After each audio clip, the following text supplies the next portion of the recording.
Berbicara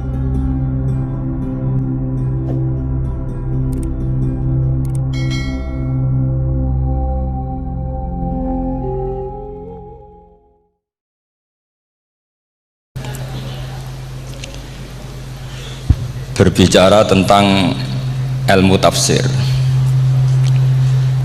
ada beberapa ulama yang menghindari kata tafsir karena makna tafsir itu memaknai atau menduga apa yang dikehendaki Allah. Tentu itu sulit. Satu, bahwa faktanya kita sudah tidak bisa komunikasi dengan Allah karena tidak ada wahyu lagi. Sehingga dari kehati-hatian ini pernah suatu saat Abu Bakar ditanya, ma makna abban fi qaulihi ta'ala wa fakihata wa abba. Beliau menjawab, saya tidak lagi pantas hidup di atas bumi, di bawah naungan langit, jika saya mengatakan naqulu fil Quran, jika saya harus berpendapat tentang Quran apa yang tidak saya ketahui.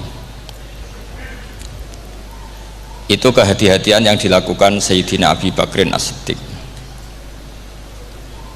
Tapi teori ini berbanding paradok, berbanding ekstrim, ketika bahwa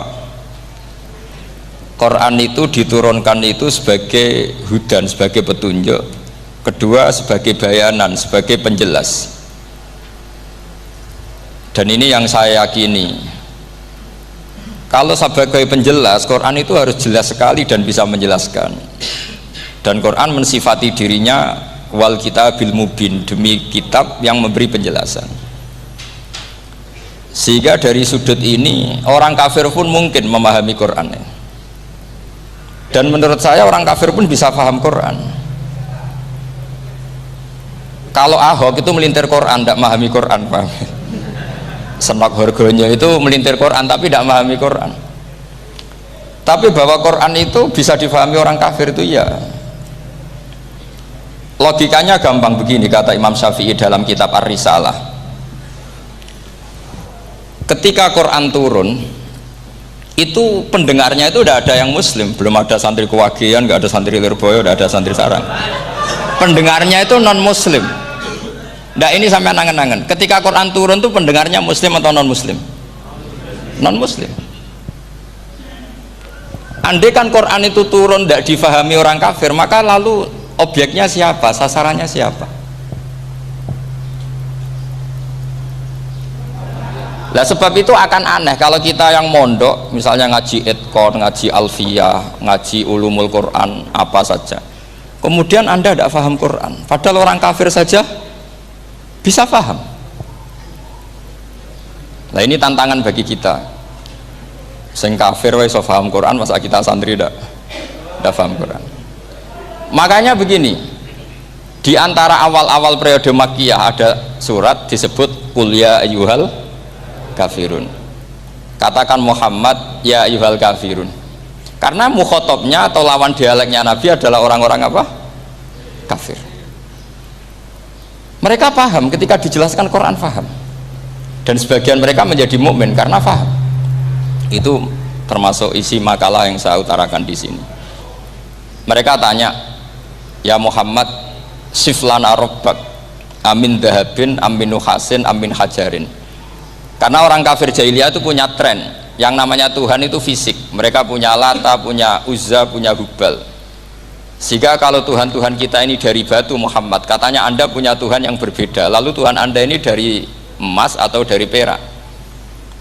Turunlah ayat Qul huwallahu ahad Allahus somad. Lagi-lagi mukhatabnya adalah orang kafir. Makanya ini juga akhirnya jadi ilmu madhab, ilmu tentang firqah-firqah dalam Islam, bahwa kesalahan terbesar orang Khawarij sebagaimana yang dikutip Imam Bukhari, nanti saya mencari di juz 4 atau di juz 3, pokoknya di bab babu qitalil Khawarij, karena Imam Bukhari punya adat diulang-ulang. Kata Ibnu Umar yang dikutip Imam Bukhari, innahum intolaku ila ayatin nazalat fil kufar faja'aluha alal mu'minin. Orang-orang khawarij atau kalau sekarang orang-orang radikalisme itu meneliti Quran, kemudian ketika ada kriteria manusia-manusia tertentu itu dianggap itu kenanya orang Islam, korbannya orang Islam, padahal awal mula ayat ini turun untuk orang kafir atau kritikan pada orang kafir. Ini cilaka betul, karena logikanya seperti yang dikatakan Imam Syafi'i, ketika Quran turun ini nggak ada orang Islam, yang ada orang kafir, sehingga mukhatabnya adalah orang kafir. Tapi ayat-ayat ini nanti dipakai Khawarij untuk mengcounter orang Islam, sehingga mereka mudah mengkafirkan kita karena pakai ayat yang dari awal Allah mengkafirkan orang kafir, sekarang ayat itu dipakai mengkafirkan orang Islam. Ini saking gebleknya orang apa? Khawarij.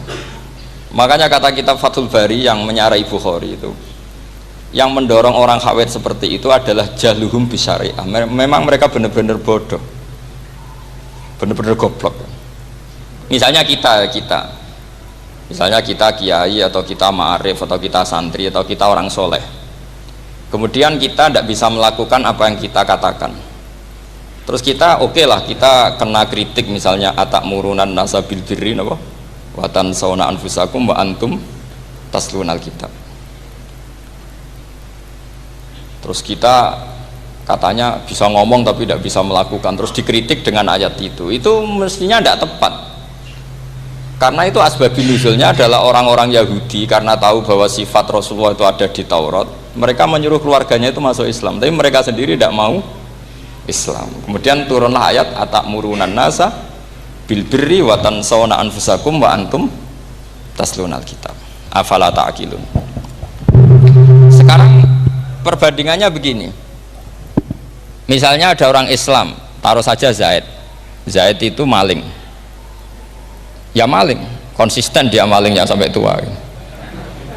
Terus menurut anda Zaid yang muslim ini, muslim, Zaid itu muslim tapi maling, jangan bilang maling tapi muslim, dia tuh ya. Kemudian Zaid bilang ke anaknya, "Cung, kowe aja dadi maling, dadi santri sing soleh, sing maling bapak tok."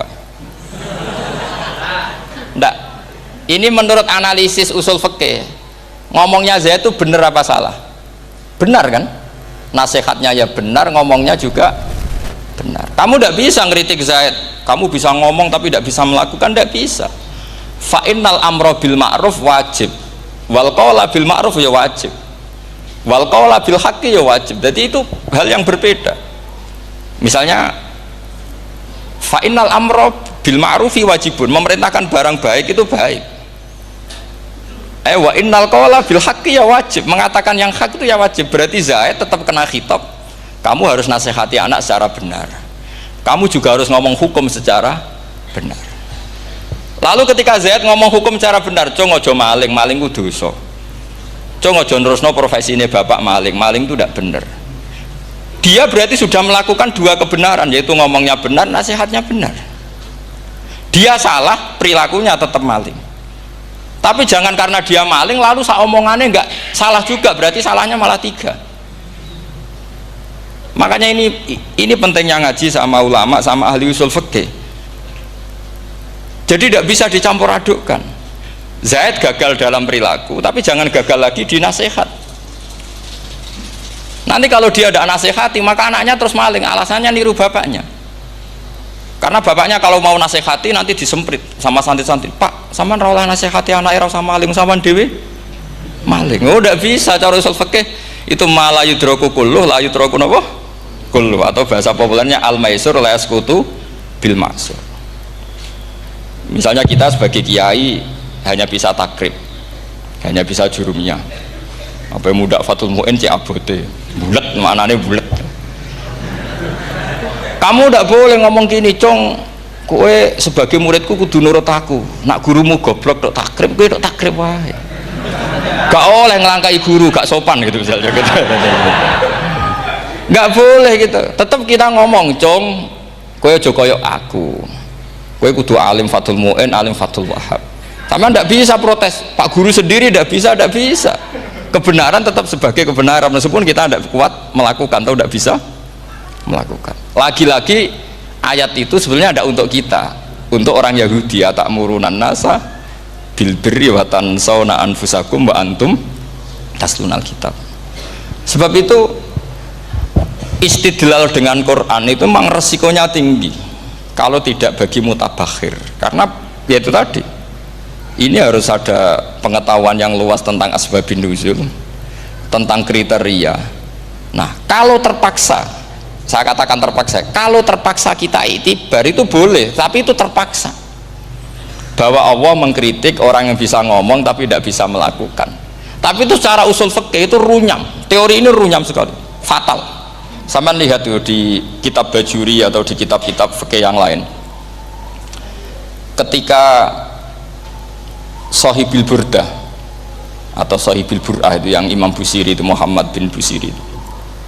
Niku salah nama tapi kadung populer. Jadi sebetulnya Imam Busiri itu Shahibil Bur'ah, bukan Shahibil Burdah, tapi kadung terkenal Burdah, kita ikut-ikutan apa? Burdah. Imam Busiri itu ngeluh, saya ini orang yang banyak kesalahan. Di antara salah saya adalah saya bisa ngomong tapi tidak bisa melakukan. Yaitu saya ngomong misalnya orang supaya tahajud, saya tidak tahajud. Saya ngomong orang supaya sholat sunat, saya nggak pernah sholat sunat. Itu sarahnya itu yang menyarai itu kan Imam Bajuri itu yang sarah Burdah. Itu mengkritik begini. Kalau Anda ngendikan itu fi ma'radi dzammin nafsi, yaitu dalam konteks Anda mengkritik diri sendiri, oke. Tapi omongan Anda salah karena secara usul fikih fatal.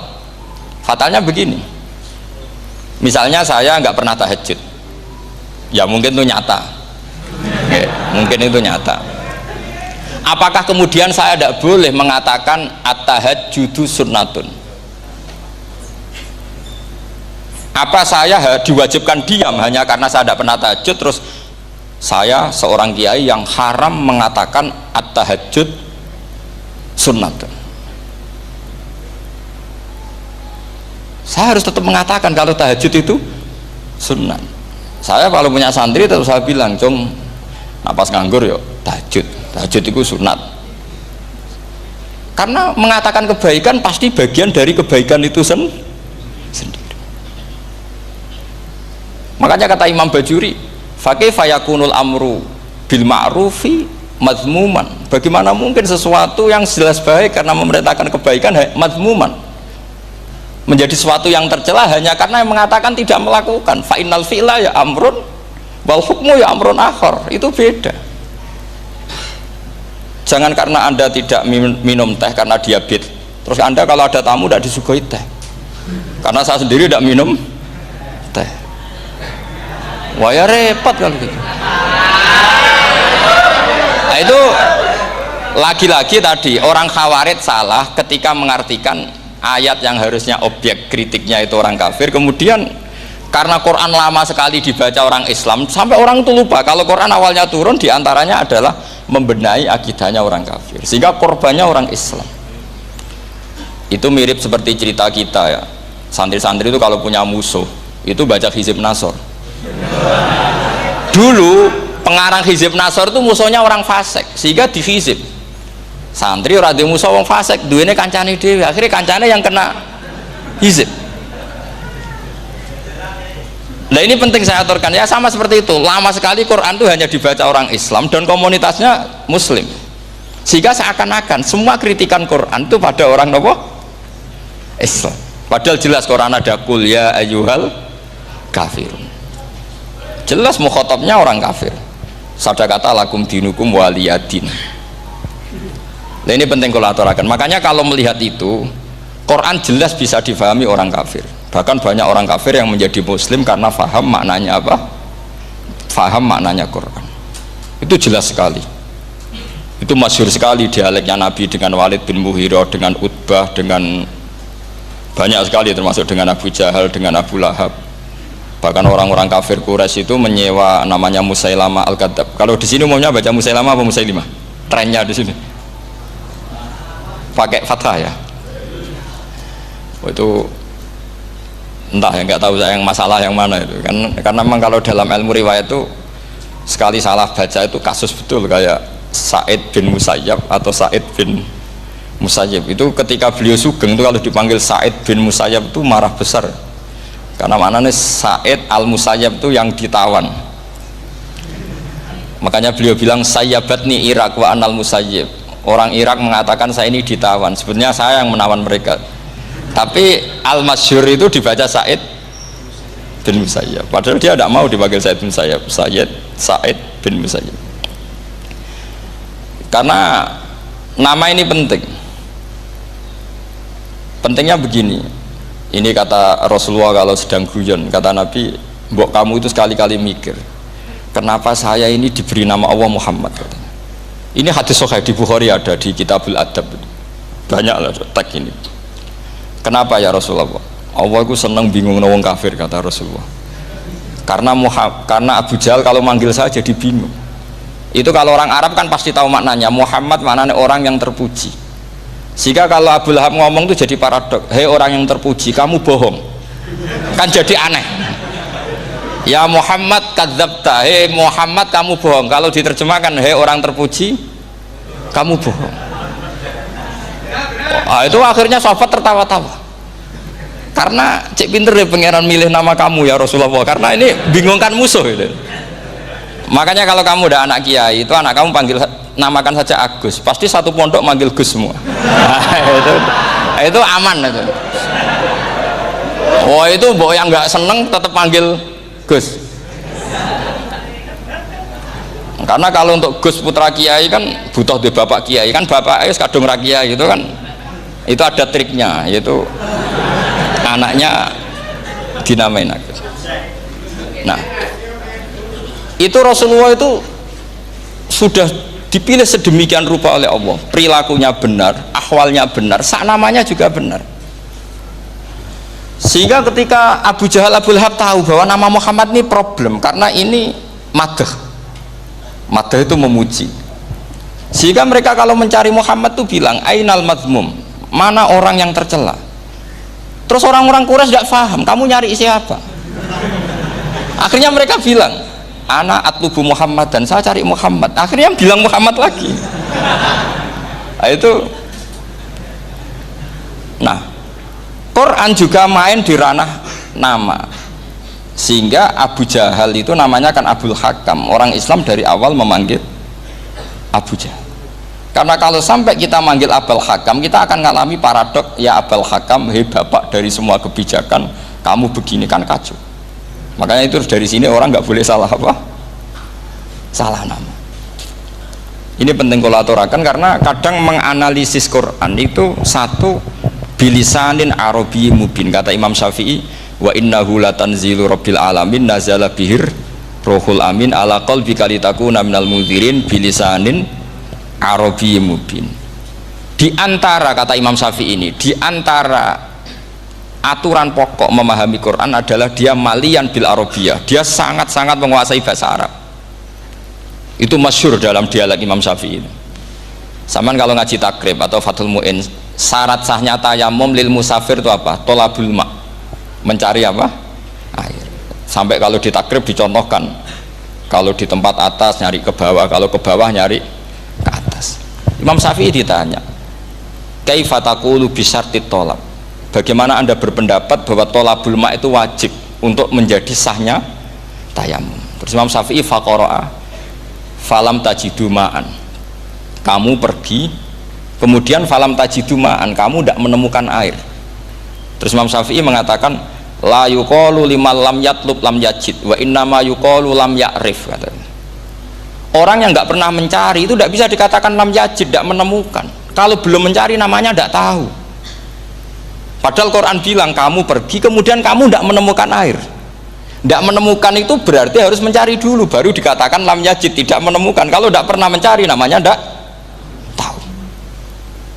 Hanya gitu tok itu jadi ilmu bahwa tolabul ma' itu wajib, karena Allah mengatakan falam tajidu ma'an la yuqalu liman lam yatlub lam yajid wa innama yuqalu lam ya'rif. Orang dikatakan tidak menemukan berarti setelah mencari kemudian kesimpulannya tidak menemukan. Kalau belum mencari namanya apa? Tidak tahu. Nah, dari sini Imam Syafi'i istidlal wajib tolabul ma'. Ini namanya malian bil arabiyah. Dia menguasai bahasa Arab. Begitu juga ulama-ulama sufi. Itu ada cerita Bayazid Al-Bustami, itu ada muridnya baca ayat wasiqal ladzina taqaw rabbahum ilal jannati zumara. Orang-orang takwa itu digiring menuju surga. Itu dia nangis. Muridnya kaget. Ini guru saya tidak benar, ini ada cerita surga tapi dia malah nangis karena ayatnya itu digiring. Terus kata Abu Yazid, mereka itu di mana saja, masa ke surga aja butuh digiring? Ke surga itu kan nikmat, ngapain butuh digiring? Saya tidak mau, kata dia. Abu Yazid itu gak mau digiring ke surga, itu gak mau. Muridnya kan tambah kaget, memangnya mau neraka kan, itu pikirannya itu. Ternyata beliau jawabnya sederhana, saya pas itu sudah dekat sama Allah sehingga tidak perlu digiring. Kemudian saya sudah panitia kiamat pas itu, jadi gak perlu digiring. Nah ini nanti penting jadi satu aturan ilmu ulumul Quran. Saya di rumah itu istiqomah ngajar Qawaidul Asasiyahnya Said Muhammad yang dulu ditulis abahnya Zubdatul Itqan oleh Said Alawi. Kemudian Zubdatul Itqan itu tentu dari kitab Itqan. Terus Said Alawi dulu ngarang kitab Faidul Khobir, sarannya Faidul Khobir sama Sayyid Muhsin Al-Musawab, dulu dari Padang tapi hidupnya di Mekah. Saya dulu talaki sama Mbah Mun. Itu ternyata ada ayatnya, innal muttaqina fi jannati wa nahar fi maq'adi sidqin 'inda malikim muqtadir. Sekarang sampean saya tanya, menurut Anda semua orang kena hisab enggak? Enggak, sampean jawab saja. Menurut Anda ketika di mahsyar semua orang kena hisab apa enggak? Pasti kita menjawab iya. Tapi kata Said Muhammad itu keliru. Enggak kebayang orang seperti Nabi kena hisab. Pasti yang kena hisab itu orang-orang yang enggak jelas. Nah, misalnya Nabi jelas baiknya, harusnya ya langsung nggak kena hisab. Karena tidak mungkin seorang saksi kok diaudit, tidak mungkin. Lo saksi itu di pengadilan kan nggak tersangka, nggak terdakwa, dia tidak boleh diintervensi oleh hakim. Nah, Rasulullah ketika kiamat, ketika fil mahsyar, fi faslil qada itu jelas, fa kaifa idza ji'na min kulli ummatin bisyahidi wa ji'na bika ala haula'i syahida. Rasulullah sudah dekat Allah, pas mahsyar itu ada Allah, ada Rasulullah, ada Jibril. Kemudian Nabi itu mengidentifikasi, ditanya sama Allah, bener mat ini umatmu? Ya, niki umatmu ya. Kalau yang nggak jelas ya Nabi lama jawabnya. Makanya kamu jangan jadi orang nggak jelas. Nah, itu kalau sekali nggak jelas itu Nabi lama sekali jawab. Nah, artinya begini, yang kena hisab itu meskipun kata Said Muhammad, meskipun Dhahirul Quran itu menetapkan asbata umumal hisab, tapi zahirnya Quran yang sama juga menafikan hisab. Itu karena nggak mungkin, nggak kebayang kita malaikat berani menghisab afdalul khalqi. Sama bisa bayangkan malaikat mengaudit Rasulullah SAW, ahabbal khalqi ilallah, kepen cilaka mencet ya. Wong jajar Allah kabeh dinten audit sudah indah. Fa kaifa idza ji'na min kulli ummatin bisyahidi wa ji'na bika ala haula'i syahida. Lalu mungkar nakir juga sama. Sampean bisa bayangkan mungkar nakir tanya Nabi Muhammad. Tesnya susah. Karena kalau Rasulullah terus ditanya, "Waman nabiyuka?" Wah, itu kan bisa kiamat itu.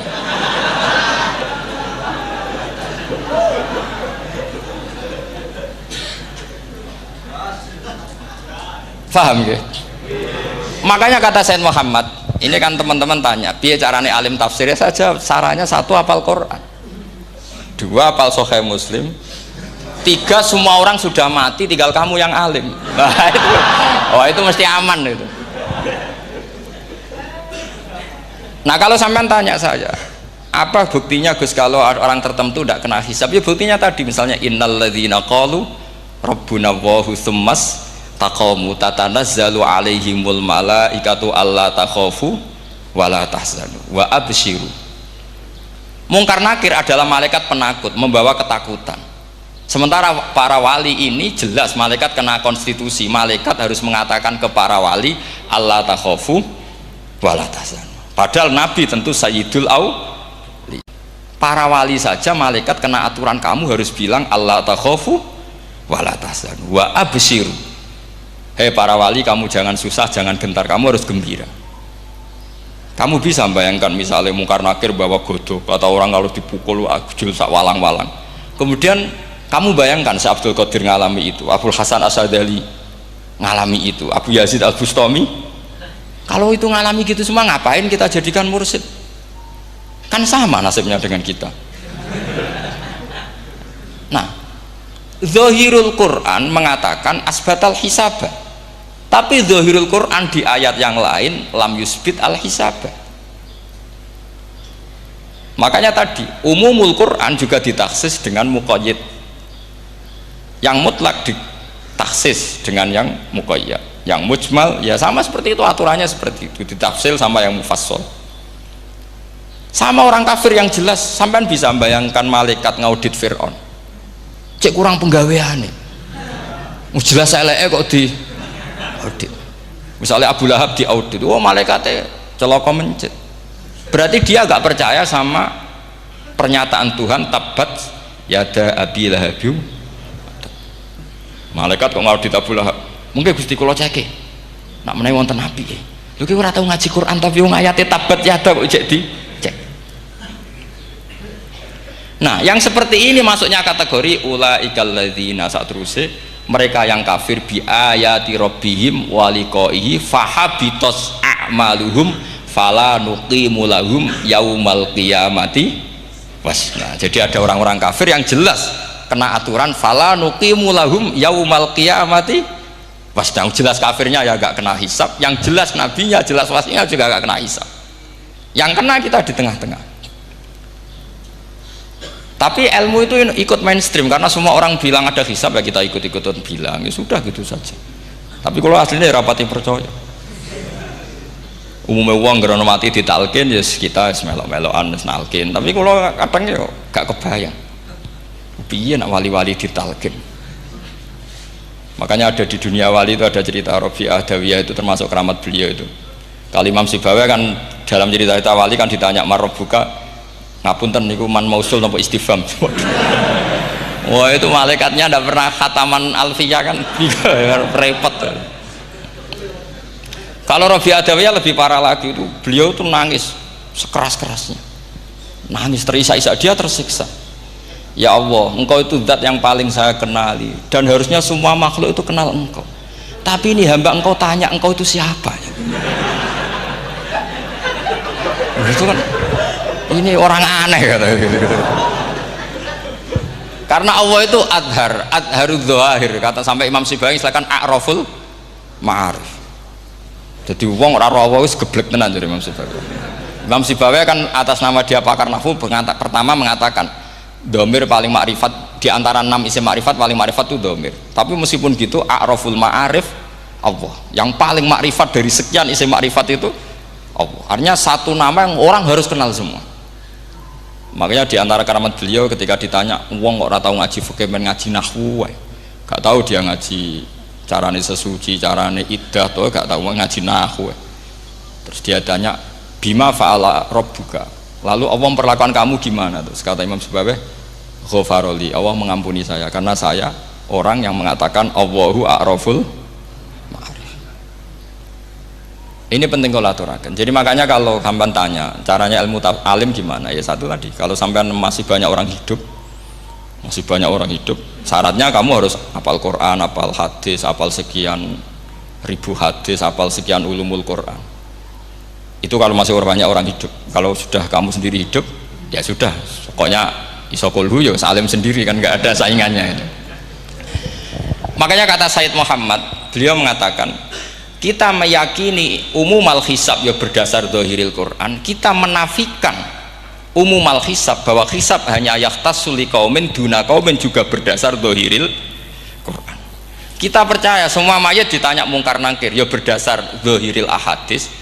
Kita tidak mengumumkan teks ini juga berdasar zahiril ahadis, karena malaikat mungkar nangkir juga malaikat, berarti dia kena aturan kalau ketemu para wali Allah takhafu wala tahzanu. Faham sih kalau maksudnya? Ini penting kalau aturakan. Jadi Makanya aspeknya sampean bisa memulai kalau ingin jadi orang alim tafsir, bisa mulai dari yang mudah saja, yang fikih saja. Makanya kata Imam Ghazali, kenapa Mu'tazilah jadi segoblok itu? Karena dia tertipu oleh umumatul Quran, oleh tek-tek umum. Dia tidak tahu mukhosisnya. Padahal setiap ayat umum itu pasti ada mukhosis. Misalnya begini ya, kalau kamu maknanya fikih saja, contoh yang paling mudah familiar itu fikih ya. Misalnya kita ngaji Quran, wal mutallaqatu yatarabbasna bi anfusihinna salasata quru. Kalau orang dicerai itu iddahnya itu 3 kali masa nopo suci. Apakah aturan iddah seperti ini hal hadhil iddah amatun likulli mutallaqatin am li mutallaqatin makhsusah? Apa ini semua mutallaqah iddahnya pasti salasata quru apa orang tertentu?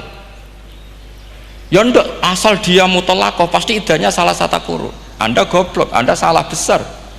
Kalau misalnya yang dicerai adalah orang hamil, iddahnya apa? Salasata quru apa watil hamli? Watil hamli. Kita butuh ayat lain, wa ulatul ahmali ajaluhunna ayyadna hamlahu.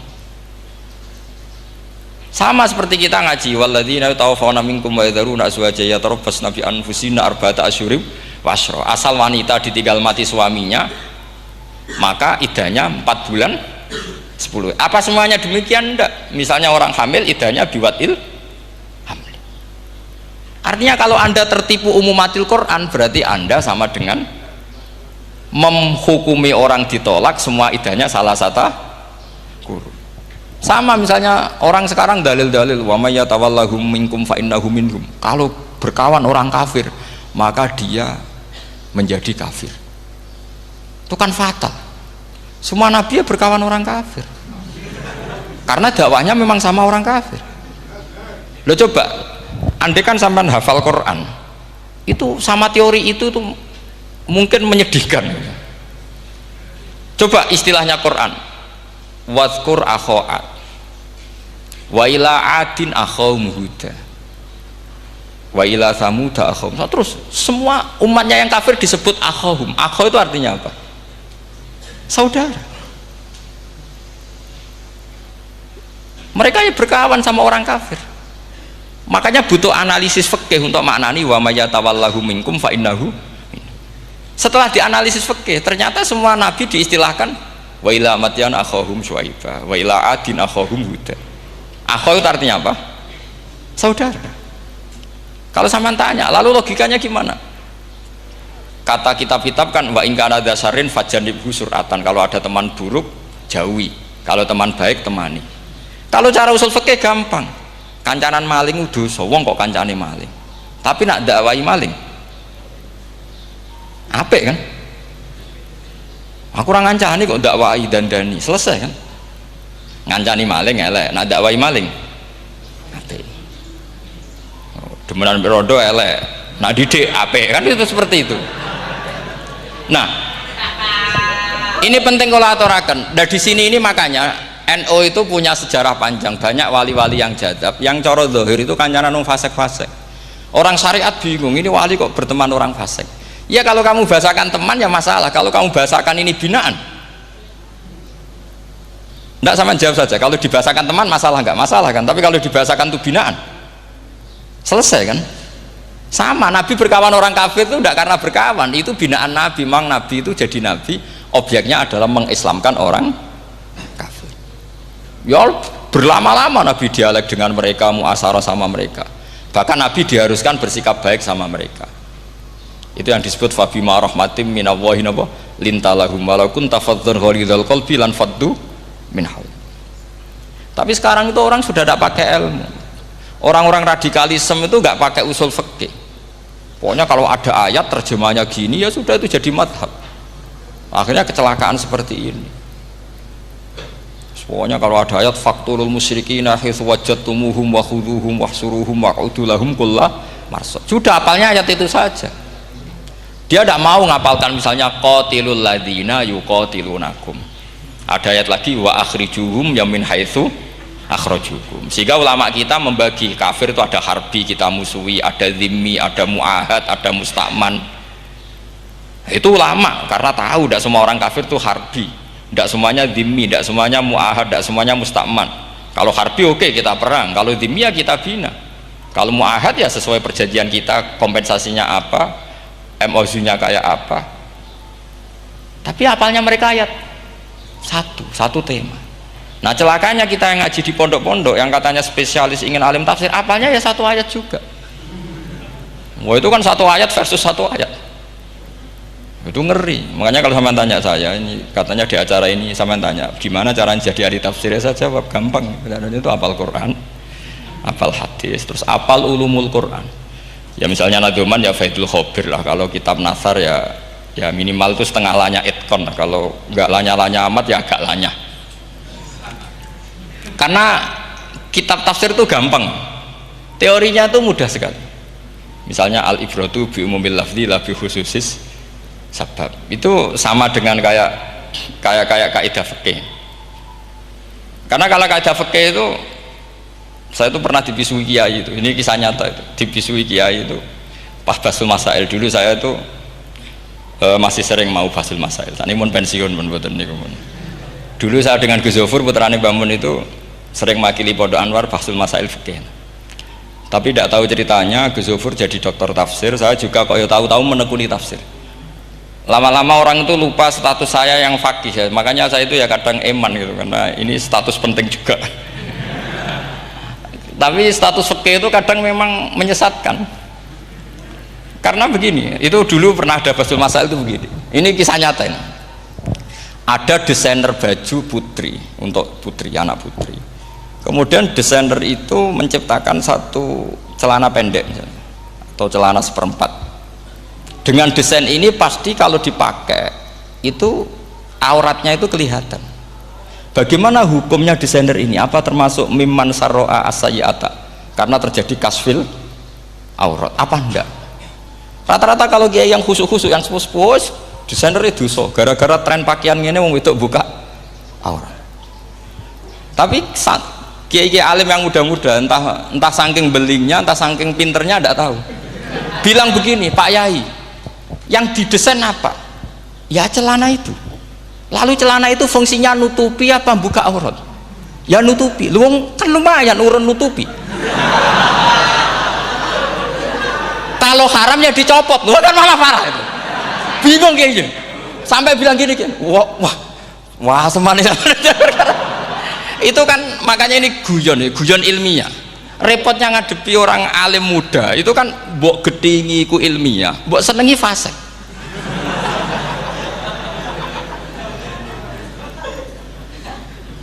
Ketika kiai yang khusyuk tadi tak tanya, kalau desainer katok seperapat,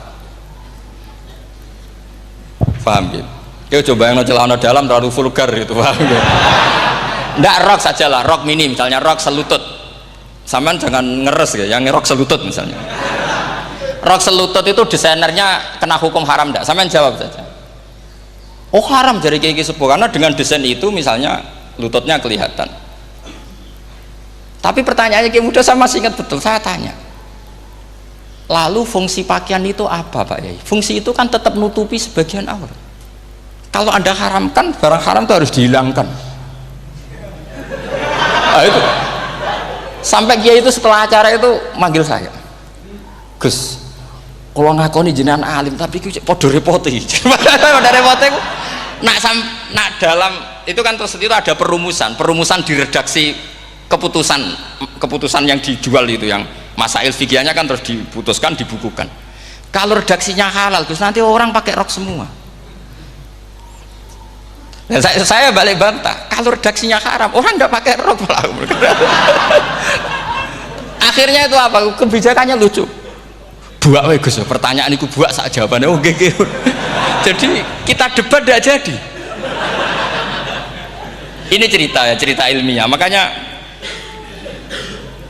sama tidak wajib anut saya ini terlalu ilmiah, jadi tidak baik untuk kehidupan kesalian, kurang baik. Jadi ini, tapi ini ilmu, tetap kaidahnya fikih ma la yudraku kullu la yudraku kullu.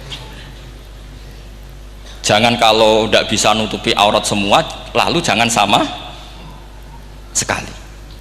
Lho kan kaidahnya kan gitu, ma la yudraku kullu la yudraku kullu. Misalnya Anda punya tetangga nggak mau pakai jilbab, nggak mau pakai pakaian muslimah, Kamu tidak boleh bilang munisan raklambinan, tidak bisa.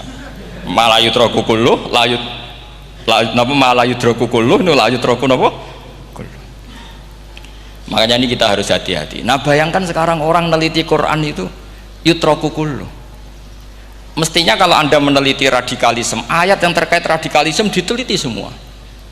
Ternyata di surat Taubat yang disebut suratus Saif, yang bahkan haram baca bismillah, itu ada ayat wa in ahadum minal musyrikin nastajaroka fa'ajirhu hatta yasma'a kalamullah summa ablighu ma'mana. Muhammad, kalau ada orang kafir mau belajar Quran sama kamu, ya harus kamu pelajari hatta yasma'a kalamullah. Setelah mereka mau belajar, ya ablighu ma'mana summa ablighu ma'mana, kamu harus menjamin keamanan dia. Itu di surat Taubat, termasuk akhiru suratin nazalat, gak mungkin terjadi mansuh. Tapi orang-orang ekstremis selalu pakai faqtulul musyrikin haitsu, apalan itu terus. Yang orang liberal yang menaparin la ikraha fiddin, ya sudah seperti itu. Sing orang-orang ora tegas, ora tau nahi mungkar, ya ma arsalnaka ila rahmatal lil alamin, ngono terus. Yang kelompok tukang nahi mungkar ya ayatnya amen nahi mungkar. Saya tuh heran, kenapa mereka punya masalah dengan hafalan kayaknya. Kenapa sih hafalannya kok pedot itu? Kita yang hafal semua bingung jadi akhirnya kita yang pinter anut sing goblok. Karena saya tuh pernah debat sama orang salaf, debat gitu.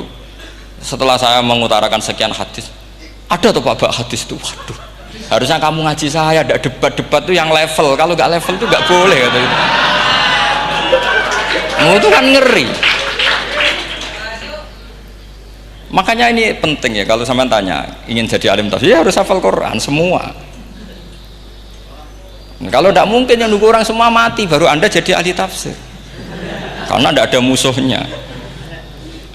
Tapi saya pastikan orang kafir pun bisa memahami Quran, yaitu tadi hatta yasma'a kalam Allah. Sayyidina Umar itu masuk Islam itu gara-gara dengar adiknya baca Toha, ma anzalna alikal Qur'ana litashqa illa tadhkiratal liman yakhsha tanzilam mimman khalaqal arda was samawati ula ar-rahmanu alal arsis tawa. Itu dia ma huwa bikalamil basar, tidak mungkin seperti ini karangan manusia, itu tidak mungkin.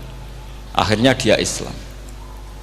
Banyak orang Islam karena diperdengarkan Quran, karena memang notnya sudah unik, makna kualitasnya juga sudah unik, semuanya itu unik, indah. Sampai sekarang pun orang kafir itu orang paling tahu Quran. Makanya Allah mensifati orang kafir itu hasadam min indi anfusihim mim ba'di ma tabayyana lahumul haq. Sekarang sama saya tanya, orang sing tabayyana lahumul haq itu orang faham apa orang tidak faham?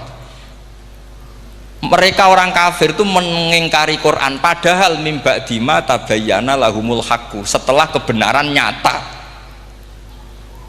bagi mereka. Nyata bagi mereka artinya orang kafir faham apa tidak faham? Faham. Cuma mereka punya penyakit hasadam min indian.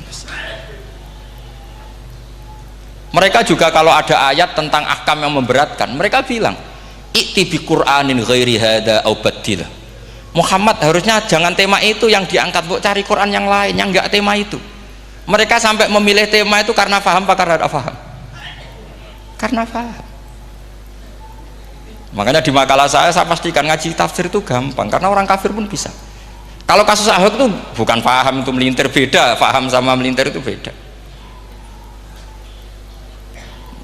Itu diterjemah kemenang tuh jangan mengangkat kawan orang Islam, bukan mengangkat pemimpin. Ya likanya kalau ngangkat teman saja tidak boleh, apalagi ngangkat pemimpin. Fatal mana berteman sama orang salah sama ngangkat. Saman kancanan maling itu apik nak menawa nang andani, terus ngangkat, "Hei maling, ke pimpinanku." Parah mana? Parah mana? Artinya sama saja ketika diterjemah jangan ngangkat teman, sebetulnya ngangkat pemimpin lebih fatal. Itu kan mafhum awlawiyah, itu kan normal saja. Itu di Quran biasa, misalnya innalladzina ya'kuluna amwalal yatama dzulman, orang yang makan hartanya anak yatim secara zalim. Terus kamu bilang, "Gus, saya tidak makan kok, sepeda motornya tak gasap, tak jual." Yang diharamkan kan makan. Wah, ya sarap kalau gitu. Maknanya begini, memakan harta anak yatim artinya ifsad. Ifsad itu merusak. Nak ngono ikhraq, membakar atau mencuri sama dengan makan, bal asad, malah kan lebih apa? lebih apa? Dasar. Jadi yakuluna di situ tuh ba'dul amsilah, sebagian contoh min wujuhil ifsad atau min wujuhil ihlak. Jangan kok karena ayatnya makan, oh yang haram tuh makan, kalau nyuri gak apa-apa. Waya fata. Itu kan sama dengan santri geblek ketika ada kiai ini, "Cong, kowe mbek bojomu jogeman naboi." Suatu saat istrinya lapor lagi, "Pak Yai sekarang ndak naboi tapi nyadui." Karena naboi itu pakai tangan. Mereka pertama dilaporkan kiainya, "Pak Yai, suami saya itu sering memukulin saya pakai tangan gini. Jong jogeman naboi bojomu." "Nggih Pak Yai, siap." Satu saat istrinya lapor, "Pak, tetap benjut, kenapa? Kulo nak niki disadui." Mereka pikirane sing haram nabok, nak nyaduk halal. Wah, itu kan ngajak goblok bareng. Nah, masalahnya di usul fikih kasusnya seperti itu. Makanya saya ini kadang ya maliki sekali. Kadang saya itu maliki sekali. Kadang ya. Misalnya begini, saya beri contoh. Ini yang kisah nyata ya. Ada seorang Arabi datang ke Rasulullah. Ya, tadi kan teman-teman minta juga ilmu hadis ya. Ini satu paket saja. Itu tadi nanti kalau sampean kasih lalim ndak itu sudah ada urusan saya tadi. Nunggu orang mati banyak tadi. Kalau nggak usah nunggu orang mati, sarannya tadi apal tadi. Ya Rasulullah, ahlak tuh. Saya ini orang yang rusak. Wama ahlakaka, lalu yang bikin rusak kamu apa? Qol waqatu imroati fina hari Ramadan. Saya menjima istri saya ketika masih siang, fina hari Ramadan, siang Ramadan. Walhasil Nabi tidak menyuruh hanya kodok, tapi menyuruh kafaroh. Kafarohnya itu merdekakan budak atau memberi makan 60 orang miskin atau puasa berapa? Puasa 60 hari. Atau urut merdekakan budak atau puasa 60 hari atau memberi makan sitina miskin. Oke, kita sepakat ya, hadis itu sahih dan diulang-ulang oleh ashabus sunan. Oke, riwayatnya nggak masalah. Sekarang kita analisis maknanya. Sekarang sampean saya tanya, kalau anda misalnya sekarang jam berapa ini? Misalnya sekarang jam 9 kurang seperempat Ramadan, terus anda rokok atau anda ngopi, kepengen ngopi terus ngopi tanpa udhurun syar'iyin, anda hanya wajib qadha apa bayar kafarah? Nggak, sampean jawab. Rata-rata kiai kita, oh mau wajib qadha Gus karena gak jima. Sing seru kafaroh itu nak jima. Kan ngombe kopi be jima beda. Pertanyaannya tuh lucu, ini naif secara fikih masalah. Masalahnya begini. Jima bojo itu tidak zina. Jima bojo itu zina apa enggak? Enggak. Berarti dengan makan bedanya apa? Sama kan? Sama-sama amrun mubah. Sesuatu yang boleh. Kenapa hukumannya berat? Makanya kata Imam Malik, ndak itu nilainya adalah hadku hurmati Ramadan bi ghairi udhrin syar'iyyin. Makanya kata Imam Malik, siapapun yang makan fina hari Ramadan, iftar apapun fina hari Ramadan bi ghairi udhrin syar'iyyin, maka hukumnya sama dengan jima fina hari Ramadan. Karena sama-sama ihlak ifsad hurmata Ramadan bi ghairi udhrin syar'iyyin. Londa ini ilmiah. Kamu udah harus cocok, tapi otak kamu harus percaya. Loh iya kan beda kan? Saya secara nafsu tidak cocok, cek berarti. Tapi ilmiah saya setuju. Kalau kiai kandani itu kan pasti pakai badul amsilah, kan nggak mungkin semua contoh disebut. Cong penak melaku jogeman delok wedok iku mari setan. Mboten delok Mbah, nyekel lho malah parah to. Ndak bisa. Makanya ini masalahnya lafat. Ini kembali ke Imam Syafi'i bilisanin arabiyyim mubin. Ketika seorang kiai bilang, "Cung jogeman delok cah wedok," adalah mengungkapkan al-muharramat. Bukan mentaksis yang haram itu hanya melihat. Saya ulang lagi ya, ketika seorang kiai bilang cung jogeman delok wedok sing haram, itu semangatnya adalah melawan keharaman, bukan mentaksis yang haram hanya delok. Itu di Quran normal semua, di semua lugat ya biasa. Itu kan sama seperti misalnya seorang mbah ngasih uang cucunya, "Cung tak kei duit 100.000, cung gue tuku es." Terus kowe muni ngono, "Nak ragu tuku es haram iki kan ngongkone tuku es." Lah kepen putumu mati kan nyeben 100.000 gue tuku es. Ya mulai dulu istilahnya nak mbah ngekeki putu cung 100.000 gue tuku es.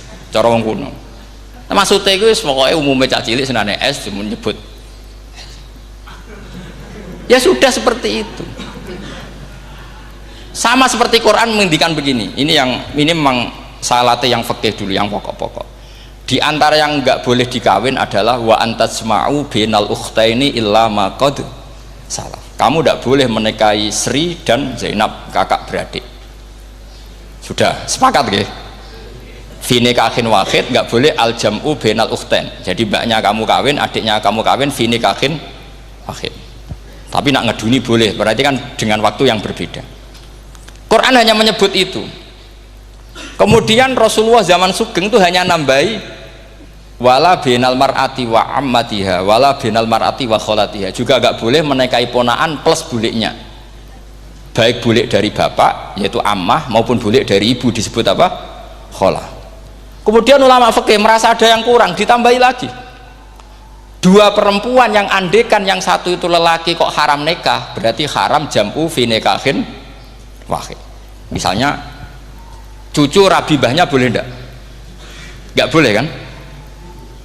Berarti kalau sampai mengumpulkan cucu dan bahnya fi nikahin wahid juga enggak boleh.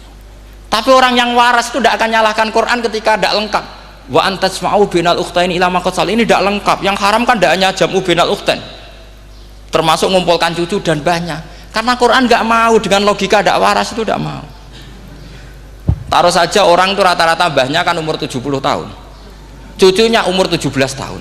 Kebayang nggak kamu nikahi sehingga adik kan boleh bareng, pasti kamu milih bareng. Makanya Quran hanya bakas wa antasma'u final ukhtain, karena yang mungkin masih menggugah selera itu dua. Tapi kalau cucu sama mbahnya itu, kalau ada yang masih selera kan ya sarap itu.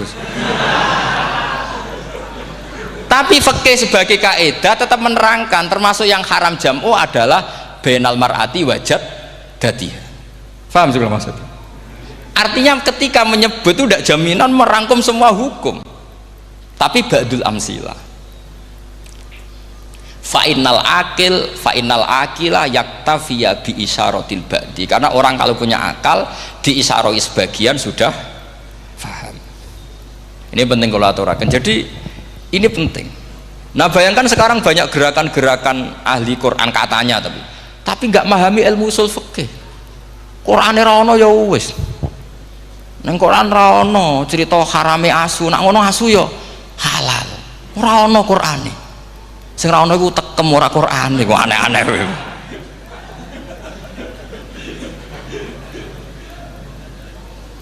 Itu kan sama. Terus sampean misalnya tadi jam 09.00 Ramadan tambah uzurin syariyin terus mangan mie rokokan, itu kan melecehkan Ramadan biguri uzurin syariyin, karena melecehkan hurmata Ramadan kena sanksi separah itu. Jangan kamu terus bilang tapi Nabi hanya bilang masalah jima final Ramadan. Jima istri itu hukumnya itu tidak zina, hukumnya itu mubah, sama dengan makan. Ini cara madhab Maliki, tapi kita alhamdulillah madhab Syafi'i. Ya itu masalahnya. Berhubung itu menguntungkan sami'na wa ta'na.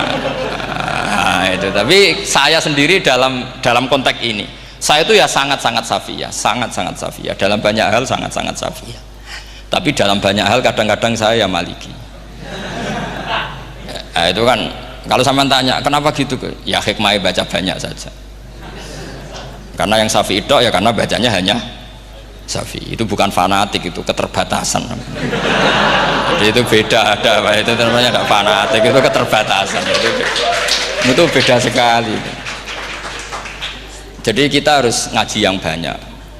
Saya termasuk utang ya sama Imam Syafi'i itu baca kitab Ar-Risalah. Itu kitab yang kadang satu ulama baca sampai 500 kali. Yaitu Imam Syafi'i itu dalam kitab Risalah itu begini, ini termasuk ulumul Quran yang paling penting. Muqaddimahnya begini, wan nasu sinfani min awalil amri, wan nasu sinfani. Ketika Rasulullah datang membawa Quran itu manusia hanya ada dua, al kuffar sing dari jenis ahli kitab dan kuffar dari jenis yang tidak ahli kitab. Bahkan tidak ada orang Islam zaman itu. Pertama Nabi jadi Nabi itu adakah pendengar yang Muslim? Kan tidak ada, semuanya ahli kitab. Makanya susah kalau Quran kamu analisis korbannya orang Islam. Tuh kata Ibnu Umar tuh lucu, dulu tuh mukhatabnya tuh orang kafir, jelas kuliah ayuhal kafir. Ya ayuhan nasu ubudu rabbakum alladzi khalaqakum. Itu jelas orang kafir. Karena orang Islam nggak mungkin dikhatabi ubudu rabbakum. Makanya Imam Suyuti kalau nafsir itu ngeper ubudu rabbakum wahiduhu. Tapi kalau mukhatabnya orang Islam dawimu alal ibadah atau dawimu alat tauhid. Karena dia tahu kalau mukhatabnya orang kafir ubudu ya masih wahidu. Kalau sudah Islam kok dikhitabi ubudu mudawamah alal ibadah. Itu saking alimnya Imam Suyuti. Ini saya teruskan. Kalau mukhatabnya itu orang kafir ahli kitab, itu kemungkinannya ya dua cara mereaksi Quran, yaitu disebut lam yakunil ladzina kafaru min ahlil kitabi wal musyrikina munfakina hatta ta'tiyahumul. Jadi lam yakunil ladzina kafaru, jelas kafaru itu umum. Kemudian ditafsir kafaru itu ada yang min ahlil kitabi, berarti kafaru yang jenis Yahudi Nasrani. Ada kafaru yang min ahlil kitabi wal musyrikin, kafaru yang jenis musyrikin, yaitu kafir Mekah. Karena cara kaidah nahwu al-atfu yaqtadi taghayyur, kalau ada ataf pasti konteksnya beda. Jaa Zaidun wa Amrun, berarti Zaid ada Amar, Amar ya tidak Bakar, karena Jaa Zaidun wa Amrun wa Bakrun, pasti orang ini berbeda. Tidak boleh orang yang sama kamu pakai ataf. Ini sudah clear ya ini ya. Kemudian cara pandang mereka ya beda. Ketika Rasulullah mengajak tauhid, itu ahli kitab tidak masalah, memang harusnya Tuhan itu satu, tidak masalah bagi ahli kitab. Problem bagi ahli kitab adalah Muhammad itu nabi, itu kita nggak suka. Kalau Tuhan satu oke, tapi kalau Muhammad nabi tidak oke. Kita bisa jadi nabi, kata mereka, karena mereka merasa nasabnya sampai Ibrahim. Sementara zaman itu mereka sanksi Muhammad itu nasabnya konti, gak jelas. Ini penting kalau aturakan. Sehingga dalam konteks ini Allah menjawab ahli kitab dulu. Ini itu disebut Muhammad itu nasabnya jelas. Ini itu fihi ayatum bayinatum maqamu Ibrahim. Ini saya dengarin. Ibrahim itu jelas pernah ke Mekah. Bukti Ibrahim pernah ke Mekah adalah jejak kaki Ibrahim di makam apa? Makam mereka, artinya buatan kuburan, buatan jejak kaki Ibrahim ketika bangun Ka'bah. Fihi ayatum bayinatum maqamu Ibrahim. Pun. Kalau Ibrahim pernah di Mekah, artinya beliau pernah nikah di Mekah. Paling tidak punya dzurriyyah di Mekah. Jadi Ismail dibawa ke Mekah. Jelas ayatnya wa id yarfa'u Ibrahimul qawaida minal baiti wa Ismail. Ini dengarin ya. Sebab itu saking alimnya berjanji itu beliau tahu betul masalah utama Rasulullah Muhammad adalah disangsikan nasabnya. Sebab itu kitab berjanji pertama cerita setelah dia alhamdulillah macam-macam awalu ma'anab tadi saat terus dia bilang wa ba'du fa'akul huwa Muhammad bin Abdillah bin Abdil Muttalib. Saat terus ya wabak dua Muhammad bin Abdullah bin Abdul Muttalib wasmu Syaibatul Hamdi Humidat Khisaluhus Saniyah. Saat terus Ibnu Kusoyin, saat terus Sumiyah bi Kusoyin litakosi fi biladi kudoatal kosiyah. Karena dia tahu yang masalah bagi Rasulullah itu adalah masalah nasab bagi mereka loh, bagi mereka yang kafir. Terus beliau ngendikan ditutup wa adnanu bila roibin indadawil ulumin nasabiyah ila dhabihi Ismaila nisbatuhu wamun. Jelas saya adnan itu pasti puter cucu-cucunya Nabi Ismail. Karena orang Yahudi yang disoal Muhammad itu, kamu itu siapa kok tahu-tahu Nabi? Kamu orang Arab itu tidak pernah ada Nabi. Yang Nabi itu normalnya orang Israel, yaitu turunan Yahudi, karena Yahuda bin Yakub bin Ishak bin Ibrahim. Akhirnya Allah membuktikan fihi ayatum bayinatum maqami. Bukti kalau Ibrahim pernah di Mekah adalah jejak kakinya di Mekah, itu dekat Ka'bah. Ini jawaban Allah yang tentang ahli kitab, karena sudah jelimet. Ada ilmu ansab, ada ilmu nasab, ada polemik kitab samawi. Kalau kafir Mekah ini goblok-goblok. Ketika Rasulullah pakai teori tauhid, orang kafir Mekah itu saking gobloknya bilang gini, Muhammad, kita ini urusannya banyak, utang kita banyak, kasus saya banyak, kok Tuhannya satu itu tidak cukup? Yaitu mereka mengatakan aja'alal alihata ilahau wahida inna hadza la syai'un ujab. Bagaimana Tuhan hanya satu? Urusan kita banyak, masalah kita banyak, Tuhan nggak boleh satu, harus banyak sejumlah urusan kita. Ada Tuhan BPKB, Tuhan macam-macam lah, ada Tuhan kredit, Tuhan kas, macam-macam lah kan? Sesuai sebanyak urusan kita. Mereka tanya aja'alal alihata ilahau wahida, masa Tuhan satu? Inna hadza la syai'un ujab. Ini aneh. Tapi Rasulullah dengan sabarnya, kalau yang seperti ini Allah menjelaskannya beda dengan yang pertama. Karena tadi orang kafir itu bisa min ahlil kitab, bisa wal musyrikin. Lam yakunil ladzina kafaru min ahlil kitab, ada yang wal musyrikin. Semuanya ini tidak pernah munfakina hatta ta'tiyahumul bayyinah. Mereka tidak pernah tercerabut dari pikiran mereka, dari mainstream mereka sampai ada bayyinah. Bayyinah itu kejelasan kebenaran atau benar yang begitu jelas. Itu siapa? Rasulun minallah yatslu suhufam mutahhar. Akhirnya Nabi sabar. Saking sabarnya Nabi itu ngomong gini, ya di khalayak umum, mukhatamnya ya kafir semua. Hei saudara-saudara kami suku Quraisy, kita ini sebangsa. Nabi tanya, Muhammad, ajaran kami itu benar karena kamu itu orang yang kita percaya, tapi kali ini anda aneh karena ngajak satu Tuhan. Itu tidak mungkin, urusan kita banyak, satu Tuhan juga mungkin, Tuhan harus banyak. Kita punya 3 aja kurang banyak kan, banyak punya Lata, Uzza, Hubal. Rasulullah dengan sabarnya ngendikan gini, hei kaumku, kalau kamu jadi pembantu, jadi buruh, senang mana punya majikan banyak sama majikan satu. Kalau majikannya banyak itu perintahnya beda-beda, seleranya beda. Semua harus kamu lakoni, semua harus kamu taklui karena kamu harus nurut. Wah ya repot mat kalau di majikan banyak, oh ngerepoti mesti. Rasulullah tinggal nimpali, Tuhan kamu itu majikan kamu, kalau Tuhannya banyak perintahnya ya banyak, seleranya beda-beda. Kamu bingung nggak? Wah ya bingung mat, ya udahlah mat satu aja. Akhirnya mereka masuk Islam. Nah itu disebut Nabi itu fatona, punya kecerdasan artikulatif. Kalau menjelaskan itu masuk akal. Nah itu disebut dorobawahu matalar rojulan fihi syuraka'u mutasyakisuna wa rojulan salamal lirojul hal yastawiyani masalah alhamdulillah. Nah ini penting. Allah membuat satu perumpamaan bagaimana ada satu pembantu yang punya majikan banyak, yang berbeda-beda seleranya, berbeda-beda perintahnya, dengan kalau hanya satu majikan. Apakah sama? Mereka jawab tidak sama, enak punya satu majikan. Begitulah Tuhan kamu, harusnya satu. Jadi artinya gini, kalau kamu ngaji ulumul Quran, kamu harus tahu ini khitab ke kafir. Kafir yang mana? Ahli kitab atau kafir yang musyrik? Nah sekarang tidak tahu lagi, pokoknya kafir. Makanya kalau orang berdebat mereka itu tidak goblok meneh. Waduh.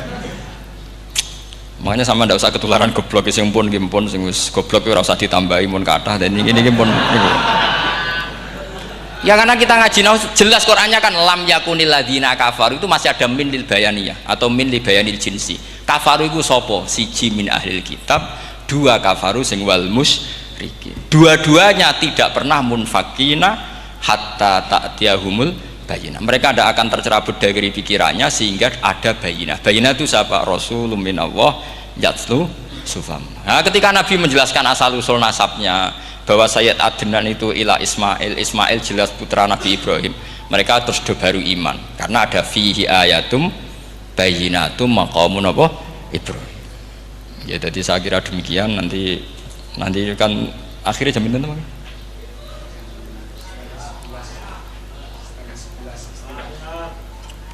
Oh, ini jam pinten istiwa? Nggih, terus saya pikir niku nggih. Kalau misalnya tadi ada tanya jawab itu tanya jawab carane ngalim saja kan. Itu lebih realistis. Karena kalau sampean iskal, misalnya saya iskal dengan ini kan malah membingungkan. Kalau kamu terkenal pinter iskal kita gobloke. Nah wis pinter kok iskal itu jadi saya niru ilmunya Abu Nawas. Abu Nawas sudah bisa pidato. Nggak bisa pidato, suatu saat dipaksa pidato sama khalifah itu. Hei para hadirin, kamu pinter apa goblok? Lah mereka pinter, mau ngandani wong pinter, terus pinter kok ngandani gitu. Akhirnya hadirin itu kan karena seneng sama Abu Nawas itu seneng. Ya sudah Abu Nawas, kalau gitu kita goblok. Aku mau mengambil wong goblok. Akhirnya terus wassalamualaikum warahmatullahi wabarakatuh. Jadi itu Abu Nawas juga bisa pidato, tapi dia tahu saja caranya menyelesaikan masalah. Jadi itu Abu Nawas. Jadi ya orangnya kacau tapi cerdas itu, makanya jadi guyonan. Sebenarnya Abu Nawas itu figur yang nyata, tapi tidak senaif yang diceritakan orang-orang di anekdot itu. Ya beliau itu orang soleh ketika era Harun ar-Rasyid. Tapi ya tadi karena banyak cerita yang macam-macam. Ya, Abu Nawas itu makanya ini cerita anekdot. Jadi riwayatnya nggak jelas tapi lucunya jelas gitu. Jadi itu. Dia itu mangkel punya tetangga profesor ahli astronomi. Adiknya itu mau iso omong tok. Abu Nawas mau pinter molak-malik omong kan masyhur itu dia cerita hari Senin tanggal sekian lihat Abu Nawas di alun-alun mau terbang. Orang lihat semua itu Abu Nawas itu ya sudah di podium ya hanya gitu-gitu. Kok nggak mau terbang? Ya mau itu ya tidak. Wassalamualaikum warahmatullahi wabarakatuh. Yang bilang Abu Nawas terbang siapa? Abu Nawas mau terbang. Yang namanya mau itu ya tidak.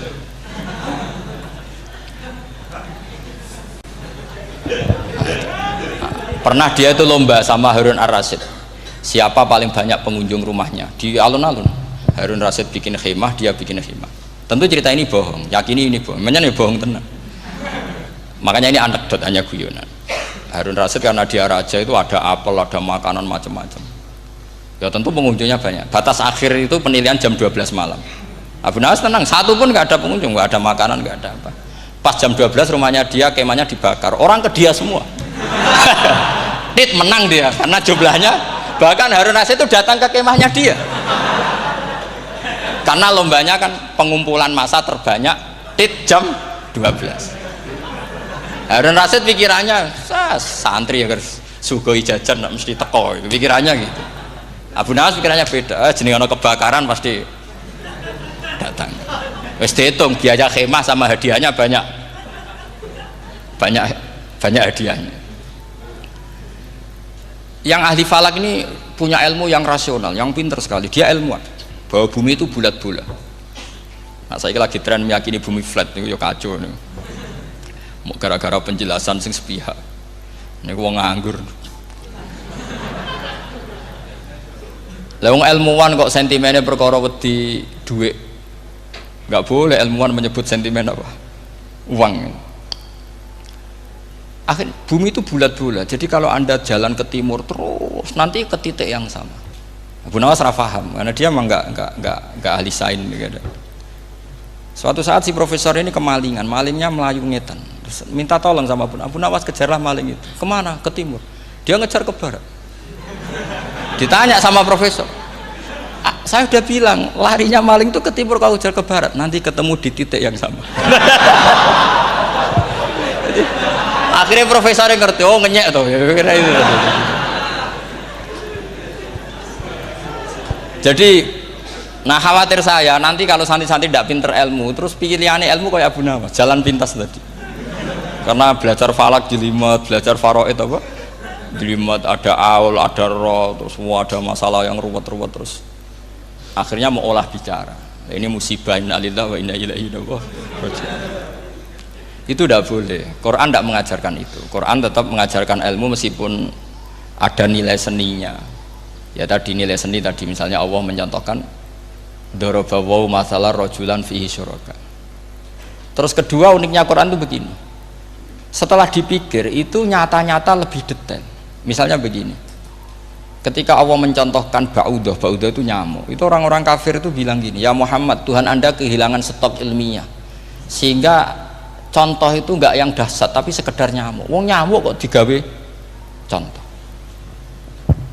Ya contoh itu dinosaurus, tak jerapah, tak apalah yang keren itu. Mosok contoh apa? Nyamuk. Terus Allah menjelaskan innallaha la yastahi ayyadriba apa? Mathalam ma. Contoh apa saja? Apa saja itu ditafsiri ba'udatan fama fawqaha. Entah itu nyamuk, fama fawqaha atau yang di atasnya nyamuk. Maksudnya di atasnya itu fil killah atau fisighor atau yang di atas nyamuk. Yang lebih kecil ketimbang nyamuk. Sekarang saya contohkan kata Rasulullah, contoh yang kecil saja. Nggak usah bikin nyawa, nggak usah, itu terlalu mustahil. Seorang pemahat patung, terus kamu pesen, Pak, aku gak eno patung gajah, mesti muni sanggup. Tak muni, Pak, gak eno patung gajah, ukurannya ya semestinya gajah. Oke. Tapi Pak, aku gak eno patung nyamuk, ukurannya ya sak nyamuk. Kira-kira sanggup apa enggak? Artinya ketika Allah gawe nyamuk itu lebih sulit ketimbang gawe gajah apa lebih mudah? Lebih sulit. Karena nyamuk yang sudah kecil, dia punya alat kelamin terus seberapa juga? Alat kelaminnya juga tetap harus ada lubangnya terus seberapa? Temen saya malah ada yang cangkem elek bilang gini, lalu ya punya kumannya seberapa? Nah ini pentingnya ngaji akal. Kamu jangan hanya bilang, wow dinosaurus, jerapah, seru nyamuk.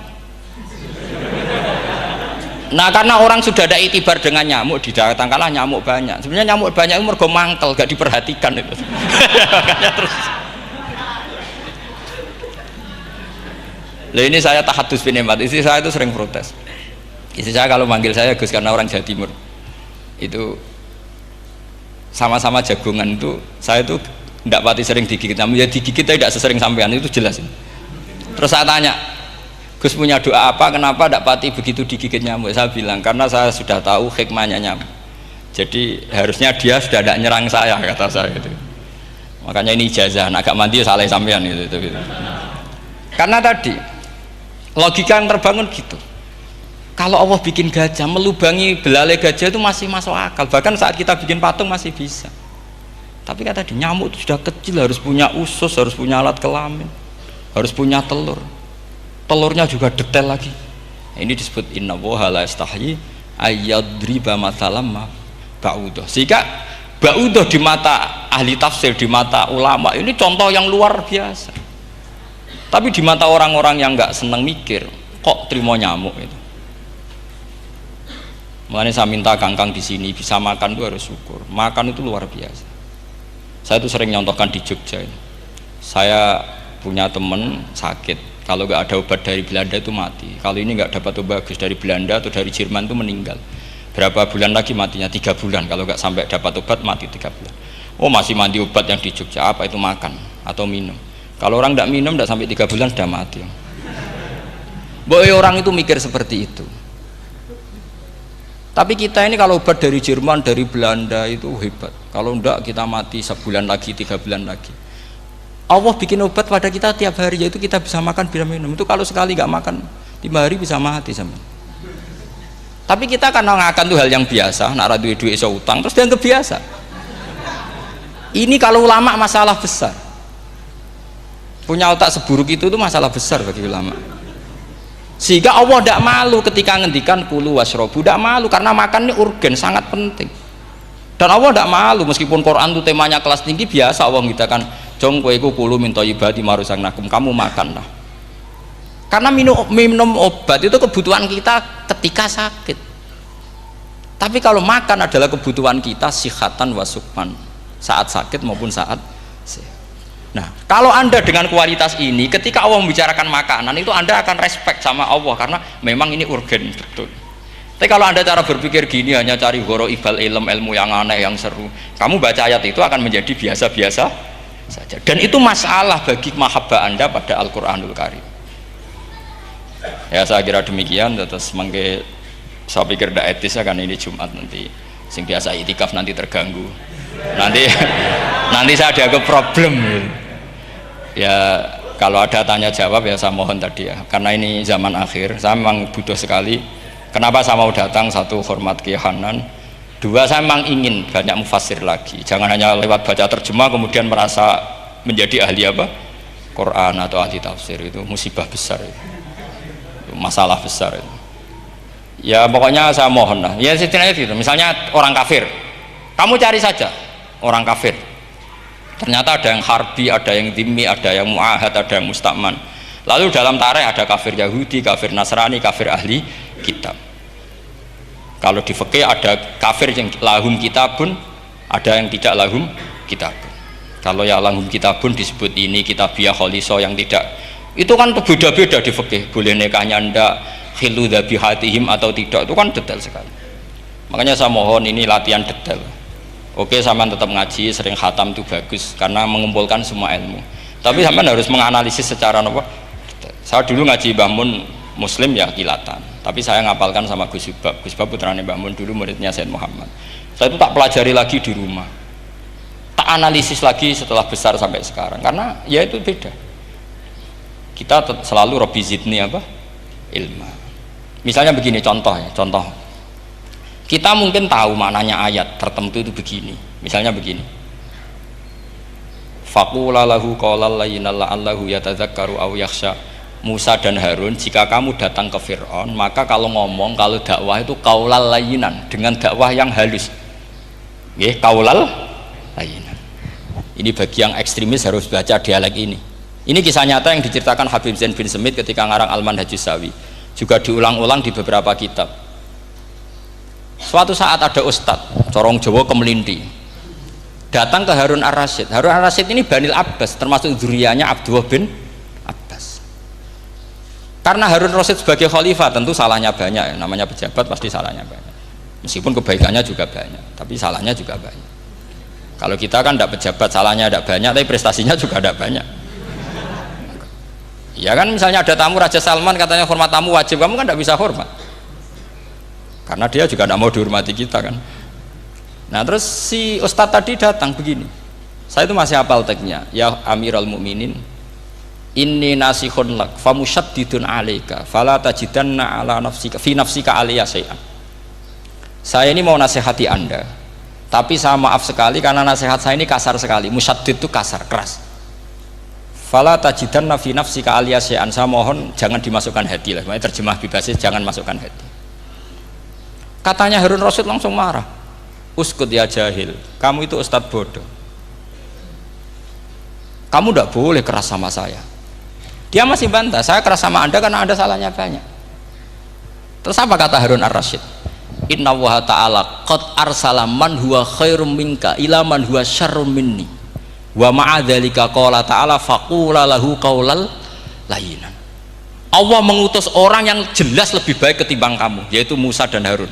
Musa dengan ustadz ini baik mana? Tidak, sama jawab saja. Baik Nabi Musa kan. Ilaman huwa syarrun minni, Fir'aun dengan Harun ar-Rasyid buruk mana? Buruk Fir'aun. Itu saja masih dengan etika faqula lahu qaulal layyinan. Musa dan Harun kamu harus sopan. Ndak wae Fir'aun wajib sopan, ndak wae aku ra sopan. Nah ini sudah iktibar dari terjemah netral atau terjemah yang datar bahwa Allah ngutus Musa dan Harun ke Fir'aun dan Musa dan Harun diharuskan kaulal layinan, tapi menjadi energi mafhum yang luar biasa. Nak dakwai Fir'aun wae kaulan layinan, apa maneh dakwai podo-podo mukmin. Makanya kata Harun Rasyid, uskut ya jahil, inna wa ta'ala qad arsala man huwa khairum minka ila man huwa syarrun minni wa ma'adzalika qala ta'ala faqula lahu qaulal layyin. Ya, saya kira demikian, saya kembalikan ke moderator.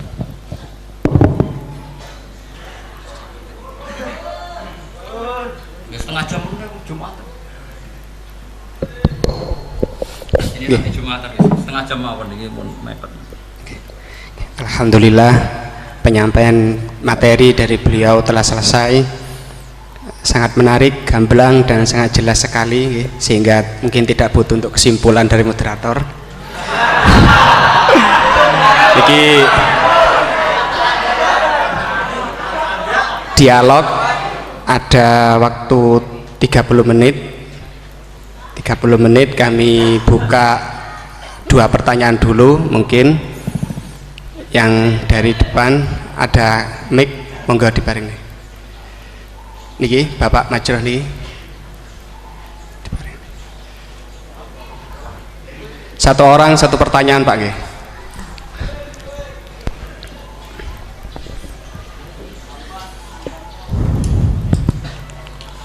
Terima kasih waktunya. Kepada Kiai Ahmad Bahauddin Nur Salim, saya mau bertanya mengenai tadi yang disampaikan bahwa setiap umumul Quran pasti ada mukhassisnya. Ketika dilihat zaman sekarang ada kelompok liberal yang mencoba untuk mengamandemen Al-Quran dengan tidak mengkaitkan konteks zaman dulu, malah mengkaitkan dengan konteks zaman sekarang. Ambil contoh dalam permasalahan ibadah haji, mereka ingin merubah haji wukufnya enggak cuma di bulan Dzulhijjah tetapi di bulan Syawal pun juga boleh. Nah, jadi sudut pandang panjenengan gimana masalah apakah memang bisa keuniversalan Al-Quran itu pada zaman sekarang dibuat sesuai konteks sekarang? Itu saja. Sampun? Nggih. Nggih. Penanya kedua, monggo.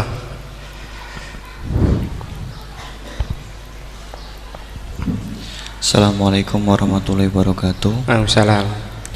Dumateng Yai, ini ada pertanyaan tentang penafsiran Al-Quran berdasarkan ilmu sains. untuk abad sekarang kita mengenal teori ledakan besar yang sudah sangat populer. Namun walau demikian ilmu ini masih dalam bentuk zon yang wakilnya hakikatnya kita belum tahu dan belum yakin secara pasti. Namun teori ledakan besar ini kemudian disinkronkan dengan Al-Quran dengan penafsirannya bahwa ternyata di dalam Al-Quran itu sudah ada teori ledakan besar. Pertanyaan saya begini, menimbang ilmu teori ledakan besar ini adalah ilmu dzon, ini masih memungkinkan ilmu ini salah, sehingganya penafsiran terhadap Al-Quran ini menimbulkan kekhawatiran, yakni kalau ilmu ini sebenarnya salah kemudian disinkronkan dengan Al-Quran, nanti ada penyalahan dalam penafsiran. Namun sisi lain terdapat kebaikan, yakni ada banyak orang bicara bahwa Al-Quran turun sekian ratus tahun lalu, ternyata di dalamnya memuat teori ledakan besar yang baru muncul abad modern ini. Dari penjelasan ini pripun monggo Yai tentang penafsiran berdasarkan ilmu yang masih dzon, yang belum hakikatan seperti ini, monggo. Oke, sama namanya. Oke. Sing pertama Pak Ulil, yang kedua Pak Anwar. Itu sudah sama-sama keren Pak ya. Nggih. Pak Pak siswa. Pak Ulil apa Ulin? Ulil. Pak Ulil. Ulil apa? Ulil Absor. Sudah Ulil Absor, sudah bener ya. Itu namanya sudah bener. Nggih. Yang kedua Anwar ya? Kedua Pak Anwar. Enggak, sudah gitu dulu. Cekap dua dulu. Sing pertama mungkin nek jenengan niki pertanyaan yang pertama, apakah keumuman Al-Quran bisa ditaksis sesuai konteks sekarang, konteks sekarang kekinian niki. Niku pertanyaan yang pertama. Pertanyaan yang kedua, kejadian sains yang sesuai dengan sains, ilmu sains niku apa bisa juga dibenarkan, ditafsirkan ke Al-Quran, mengingat ilmuwan-ilmuwan sains sekarang mengatakan bahwa Al-Quran itu banyak yang sesuai dengan sains akhir-akhir ini.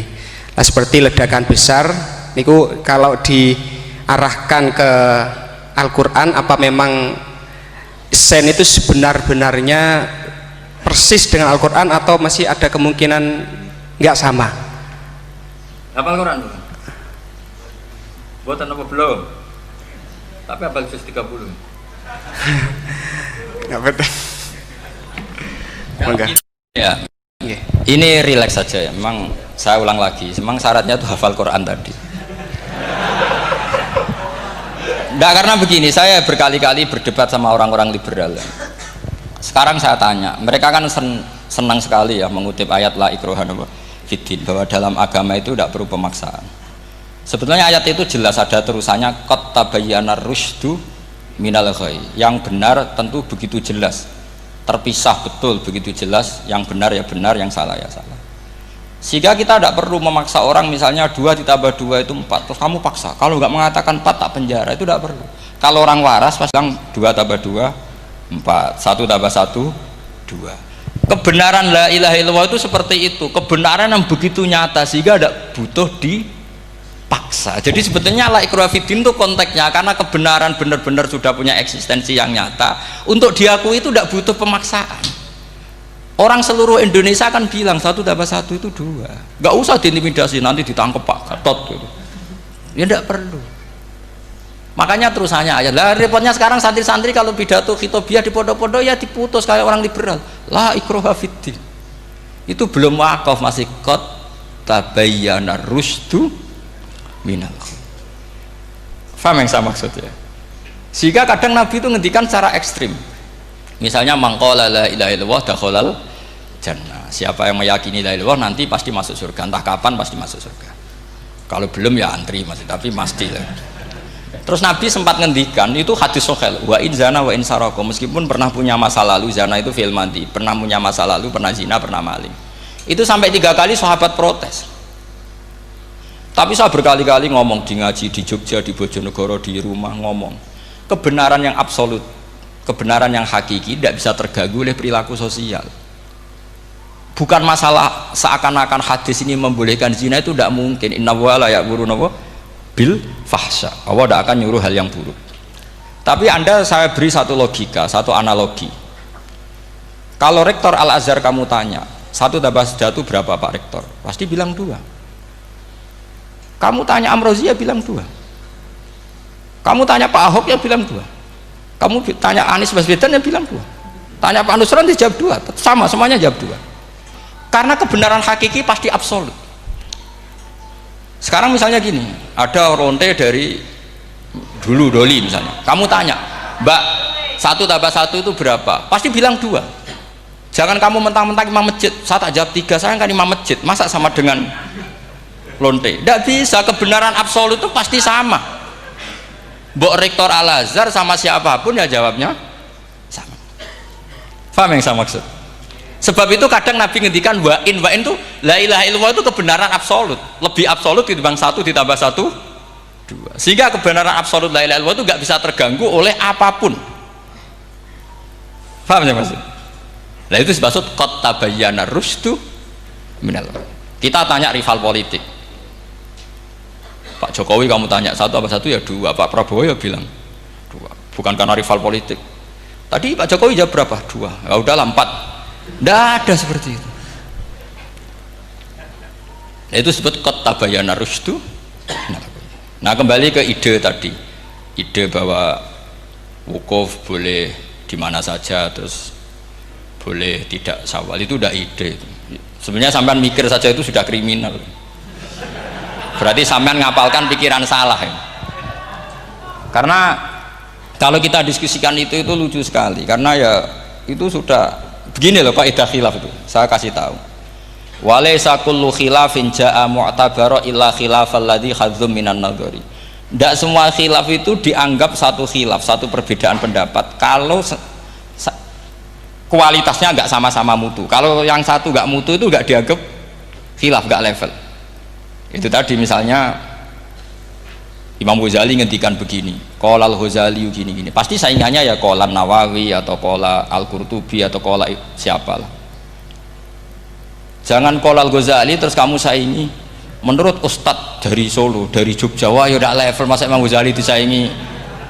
Itu ya aturannya seperti itu. Ini jelas Rasulullah sendiri yang ngendikan al-hajju arafah, bahwa syarat sahnya haji adalah wukuf, dan Nabi menyebut arafah. Tentu kita tidak pernah memperbandingkan apa yang disabdakan Nabi dengan yang jadi pikiran mereka itu. Kalau mereka alasannya karena orang bergumul di situ, di Mina, di Arafah, gara-gara waktunya sama, titiknya sama, terus terjadi kematian gini. Apa yang nggak wukuf di Arafah itu hidup semua. Itu kan kayak dalilnya orang rokok mari cepat mati. Oh, sing ora rokok ya mati. Orang-orang jil juga mati. Orang-orang liberal yang pikirannya katanya ingin menyelamatkan kehidupan juga pada akhirnya mereka mati. Mendingan mati di Arafah, keren di tanah suci.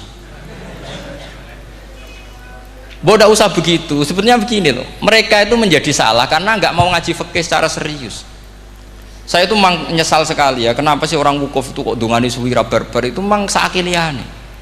Boy dungo itu yakin pangeran apian sedilu itu tetap dituruti, gitu aja, gak usah lama-lama. Ya kata hikam kan gitu, ngelingno pangeran udah suwi-suwi, sing perlu dielingno sing iso lali, pangeran iso lali kok amen mbok elingno wae kan gitu cara madzhab hikam. Makanya kata madzhab hikam kan gitu, wa inna ma yunabbahu man yajuzu alaihil ikhfal, yang boleh diingatkan yang mungkin lupa. Tapi kalau masih ingat ya sudah tidak usah diingatkan lagi. Doa itu sekali saja. Saya ini termasuk korban kitab hikam. Loh, saya itu berkali-kali ke Mekah, itu saya kalau dongo itu pertama di Multazam berdoa. Itu saya sebagai santri ya pas di Multazam ingin berdoa lagi, tapi mesti spontan itu ingat hikam, yang boleh diingatkan yang mungkin lupa. Akhirnya bilang ya sudah tadi Gusti, ya gitu dok. Di putaran ketiga bilang tadi loh Gusti, ya gitu terus, karena memang saya malu mengingatkan zat yang nggak mungkin lupa. Tapi sampean jangan ikut saya, ini kriminal. Ini termasuk sisi-sisi kriminal ilmu saya. Tapi ilmunya ada, sampean cari di hikam, wa inna ma yunabbahu man yajuzu alihil ikhfal, yang boleh diingatkan yang berpotensi lupa. Mungkin Anda punya dalih, wah aku ndonga mau nunjukno butuh Gus, tapi ra kepen disembadani. Ya alhamdulillah nek ngono. Tapi tak pikir makom sampean tidak seperti itu, tetap kepengen disembadani. Lalu pertanyaannya kemudian, kalau kita ngikuti fikih, sebetulnya nggak perlu menumpuk di Arafah. Sama cari di takrib, di muin, di semua bab fikih. Wukuf di Arafah itu sah dan tidak perlu muksun. Walau mutarodidan, meskipun hanya jalan-jalan. Bahkan di Fathul Muin diberi walau lagi, walau fitolabi abidin. Moro Arafah mbek golek dhuwit ceblok atau golek apa ngono ya wis sah. Lho andai kan semua melakukan itu mau ngesif muter saja kan selesai kan. Mari terus dodongkrok di situ lama-lama. Iya enggak? Zaman Fathul Muin dihentikan walau mutarodidan, lewat tok itu sudah sah. Bahkan walau fitolabi abikan meskipun tidak punya niat wukuf, pokoknya ke situ ya sudah nyari-nyari apa gitu. Sing mari menumpuk gara-gara semua itu ingin ideal.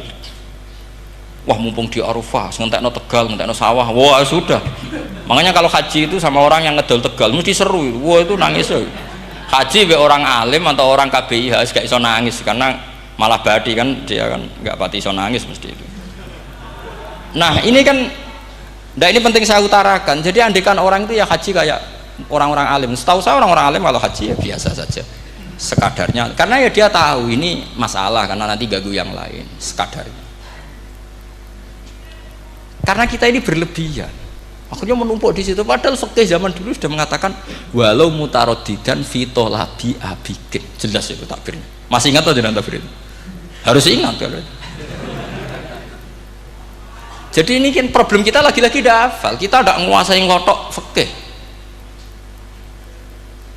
Saya dulu sinau Fathul Muin, makanya Gus Zofur itu cerita, kita ini hidup, Gus Zofur sering cerita ke saya, kita ini hidup berkah Gus.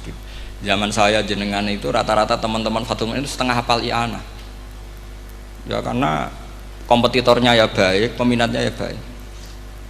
Dulu saking senengnya Gus Naji sama ilmu itu, beliau pernah ikut Fathul Muin era saya. Padahal sudah dari Mekah lama, saking senengnya ilmu. Jadi kita dulu biasa diskusi dengan Gus Naji, dengan Gus Zofur karena saking senengnya ilmu. Ya itu tadi, karena memang ilmu itu asik. Tapi kita ini belajar fikih itu tidak seperti itu. Kita sudah kayak, ya sudah kayak orang-orang yang nggak mau fikih. Wong nak ndonga ning Arafah gini-gini terus, ya hanya gitu-gitu dong. Tidak mikir kalau ganggu orang lain itu begini juga dipikir. Itu satu. Jadi menurut saya sampai jangan pernah terlintas bahwa pendapat jil atau apa saja itu pendapat. Walaysa kullu khilafin ja'a mu'tabaro illa khilafal ladzi hadzu minan nadhari. Tidak semua khilaf itu kita hitung khilaf kecuali yang kualitasnya sama. Kecuali begini kualitasnya agak sama. Misalnya sholat jenazah. Sholat jenazah itu trennya kan mayit di depan, terus imamnya itu di belakang. Nah itu boleh, ada ulama mengatakan nggak apa-apa. Sholat jenazahnya di depan, mayit imamnya di jenazahnya di belakang, imamnya di depan. Meskipun itu tidak lazim, tapi masih masuk akal. Itu tadi fa'innal janazah laisat bimanzilatil imam. Piye jenazah ora imam wajib kok ngarep. Alasannya apa? Loh itu tidak orang liberal, itu kitab Mahalil. Kaul awal jenazah harus di depan, kaul sani tidak harus. Piye jenazah itu tidak imam. Coba alasannya di depan apa? Dia tidak imam. Kalau seperti itu masih khilaf karena sama-sama ulama. Dan khilaf ini dipraktekkan, tapi jangan di sini tuh ya, ini jadi fitnah. Sampean tak cerita nih, sampean kalau haji itu tiap ba'dal maktubah ada sholat jenazah enggak? Enggak, sampean jawab saja. Yang pernah haji, tiap maktubah kan ada sholat jenazah. Itu jenazahnya di depan apa di kamar mayat? Loh, itu bukan goib loh, orangnya masih belum dikubur. Enggak, sampean jawab saja. Di kamar mayat, enggak semuanya dibawa ke depan. Artinya ada konteks tertentu, mungkin kauliku ya ono gunane dalam konteks Mekah karena orangnya banyak sibuk, ora kober gawa napa? Jenazah. Tapi nek dalam konteks Indonesia ya suul adab. Wong keren pisan kok ngarepe kok ora oleh gitu. Jadi ya kalau kiai kan biasa kok ngarep keren. Misalnya jenazah wong awam kesempatan sak ngarepe kiai yo pas mati kowe kok ora oleh gitu. Jadi cara kula itu kan. Lah iya misalnya ana wong awam goblok mati. Jenazah dak kok nguri. Dadi yo ape dadi ngarepe kiai pisan kok ora oleh gitu loh. Jadi menurut saya itu.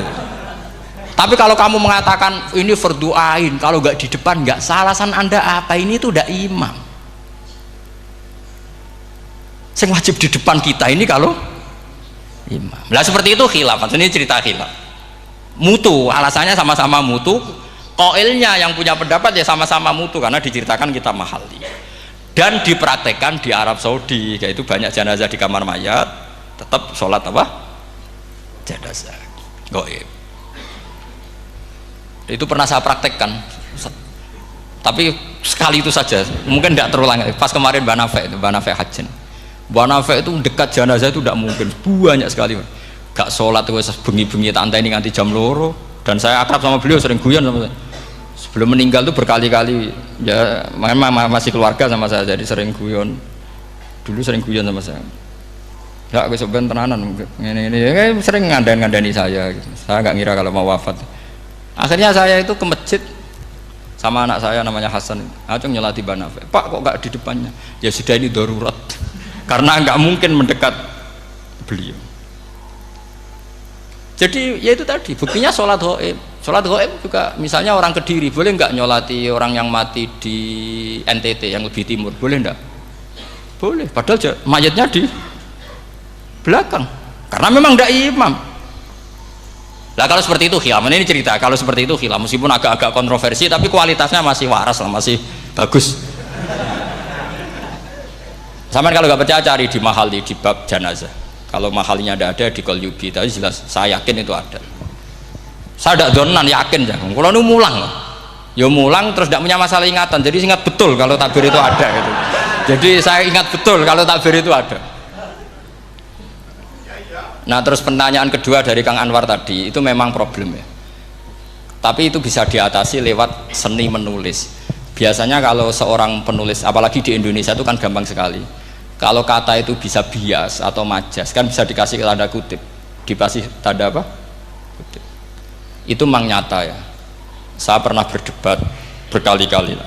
Saya kan satu tim ya dengan Pak Zaini, dia seorang profesor, juga pernah tanya Gus Wafi putrane Mbah Mun saat di Syria. Zaman itu saya Abdul Al-Buti masih hidup.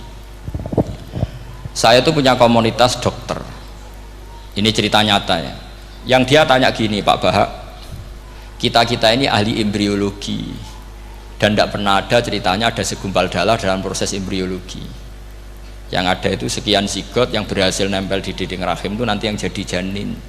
Jadi kalau kita ngaji ada segumpal darah itu menjadi aneh bagi kita karena proses itu tidak ada. Ya saya jawab ya enteng saja. Ya kan yang bilang segumpal darah itu kiai kan tidak Quran. Makanya benar Kang Anwar tadi yang ngomong itu mufasirnya atau kiainya yang terjemah. Kalau Quran hanya bilang min alakin. Iqra bismi rabbikal ladzi khalaq khalaqal insana min alaq. Alaq itu kan dari kata alaqa ya'liku alaqon, sesuatu yang nempel itu namanya alaqa. Makanya di Alfiyah ada wa ulqatun hasilatun, ulqah itu sesuatu yang terkait atau yang menempel. Sehingga ya pokoknya kalau alaq itu artinya tidak harus segumpal darah, bisa sesuatu yang menempel. Sama cari di kamus, dicari sama dia kamus.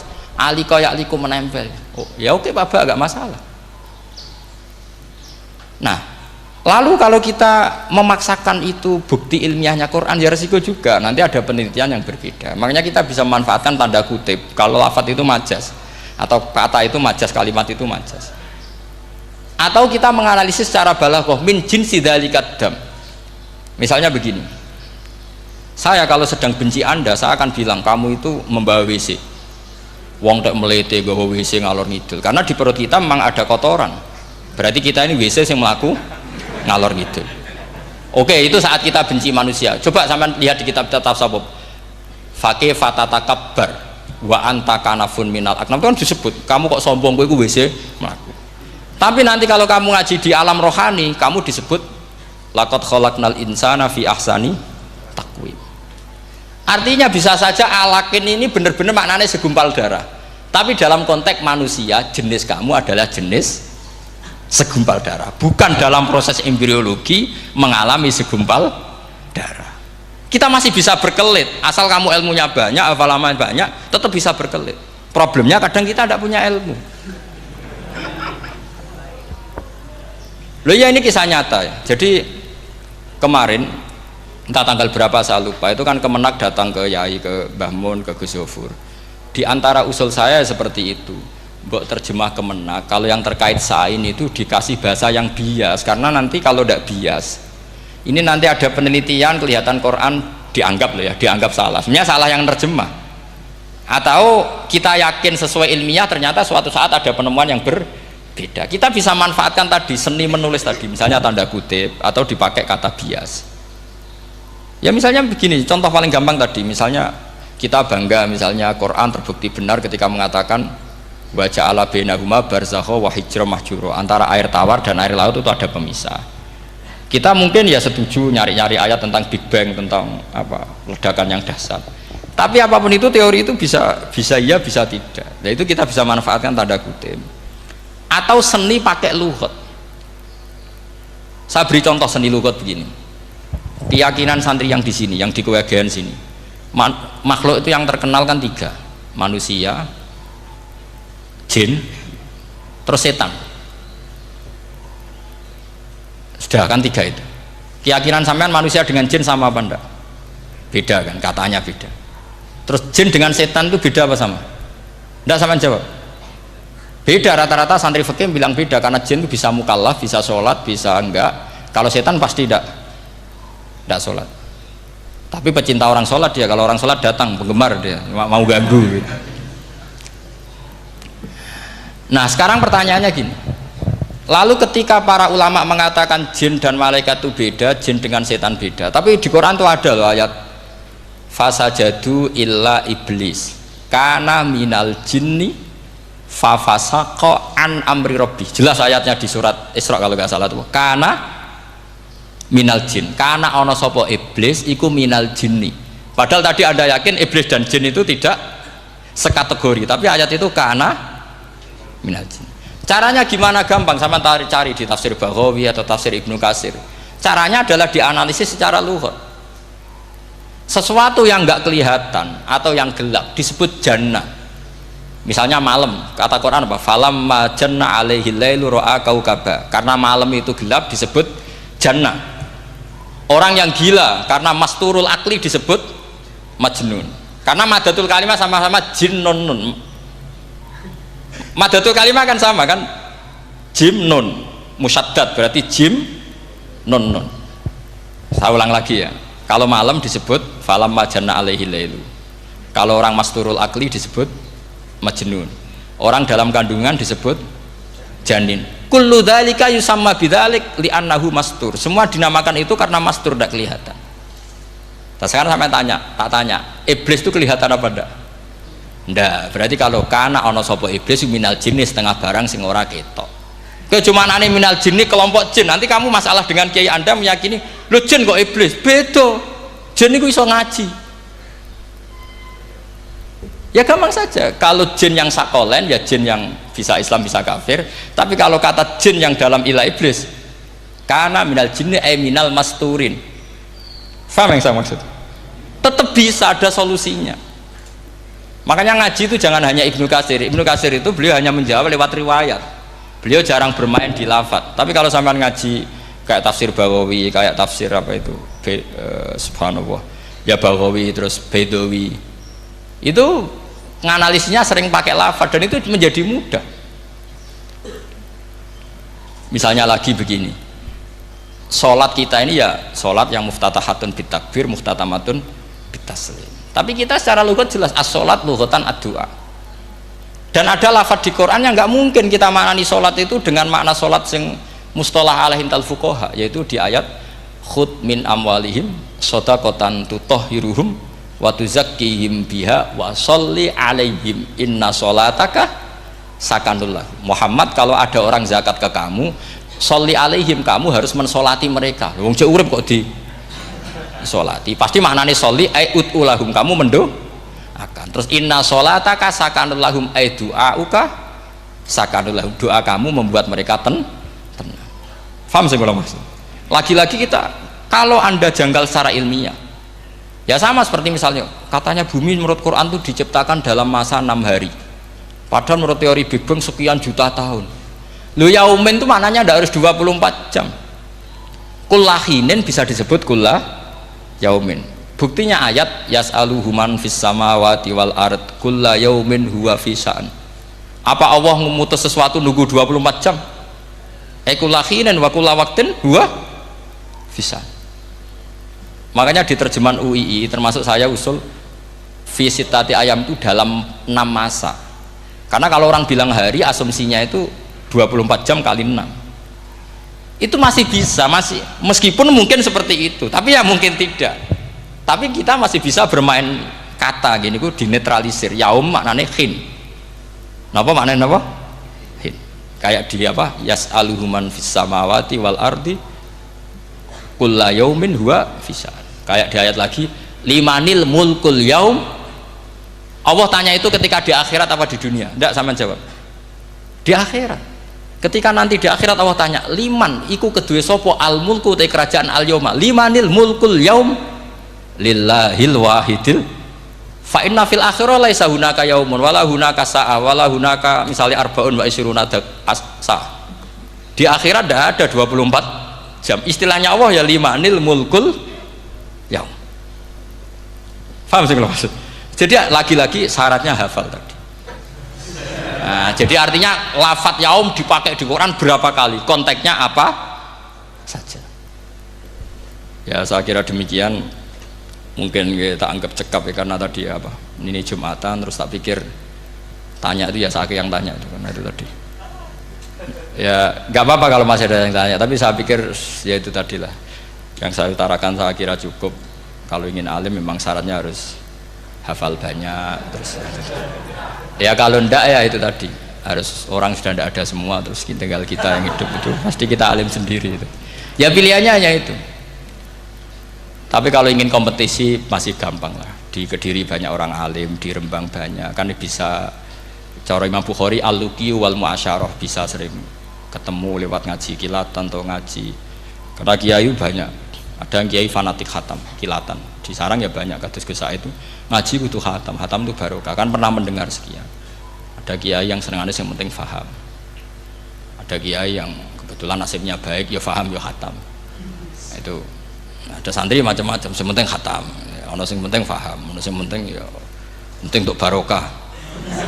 Terus repot langsung ini, repot terus. Tapi yang penting itu saya mohon lah, kalau orang lain tahu Quran lewat terjemah, kita kalau bisa jangan lah. Kita ini ngaji Jalalain, ngaji tafsir Sawi, ngaji macam-macam.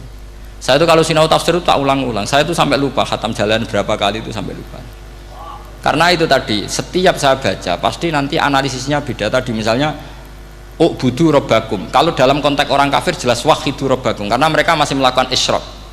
Tapi kalau orang Islam dibilang cong kamu ibadah, dawimu alal ibadah, karena sudah Islam.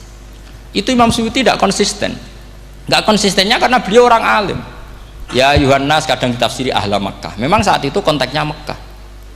Tapi dalam konteks Islam tentu wama arsalna ka ila kafatal lidasi basyira wa nadhira. Itu kan ulama. Kalau ingat asbabun nuzul ya ayuhan nas jelas ahla Makkah. Tapi kalau ingat umumul Quran nas ya kullan nas, bukan harus ahla apa? Makkah. Makanya ada fi tafsirin qala ahla Makkah, wa fi tafsirin akhar dia bilang ayyan nas. Ini yang mengulang-ulang akan paham karena konteksnya apa? Beda. Lagi-lagi ya tadi harus hafal. Ayuhan nas dipakai Quran berapa kali, konteksnya apa saja. Makanya Ibnu Abbas ketika ditanya bagaimana perbedaan ayat Makkiyah dan Madaniyah, beliau enteng jawab, biasanya kalau surat Makkiyah dimulai ya ayuhan nas karena mereka zaman itu masih kafir, belum berstatus mukmin.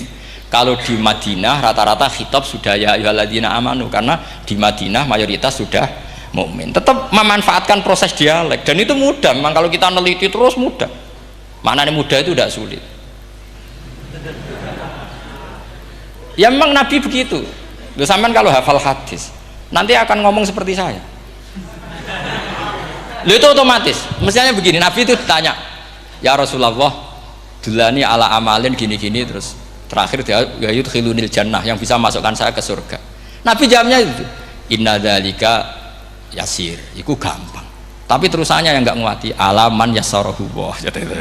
Oh, itu gampang dong bagi wong sing digampangno pangeran. Orang kata Nabi, wah ini sulit, tidak semua orang masuk surga. Nabi jawabnya, inna dzalika yasir itu gampang. Tapi terusannya alaman yassarahu.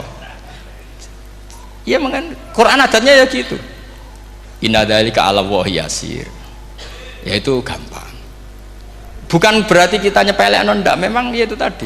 Sesuatu sulit itu kalau kita tidak tahu rumusnya, sebenarnya kita tahu, cuma tidak mau.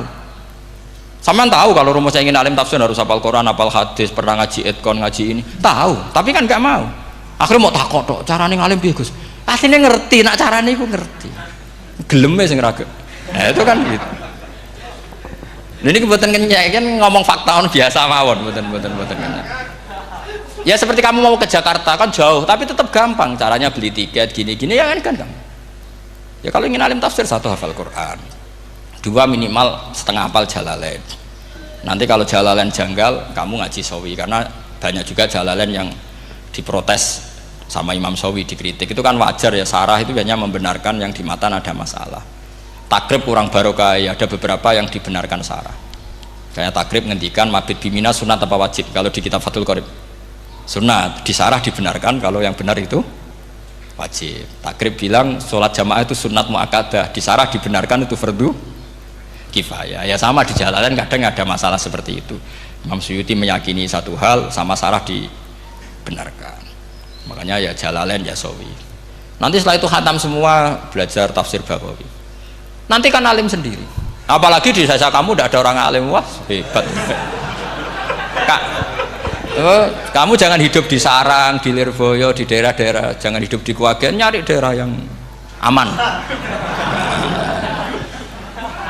Aman dari kontrol maksudnya. Tapi yang jelas itu jawab dulu mudah.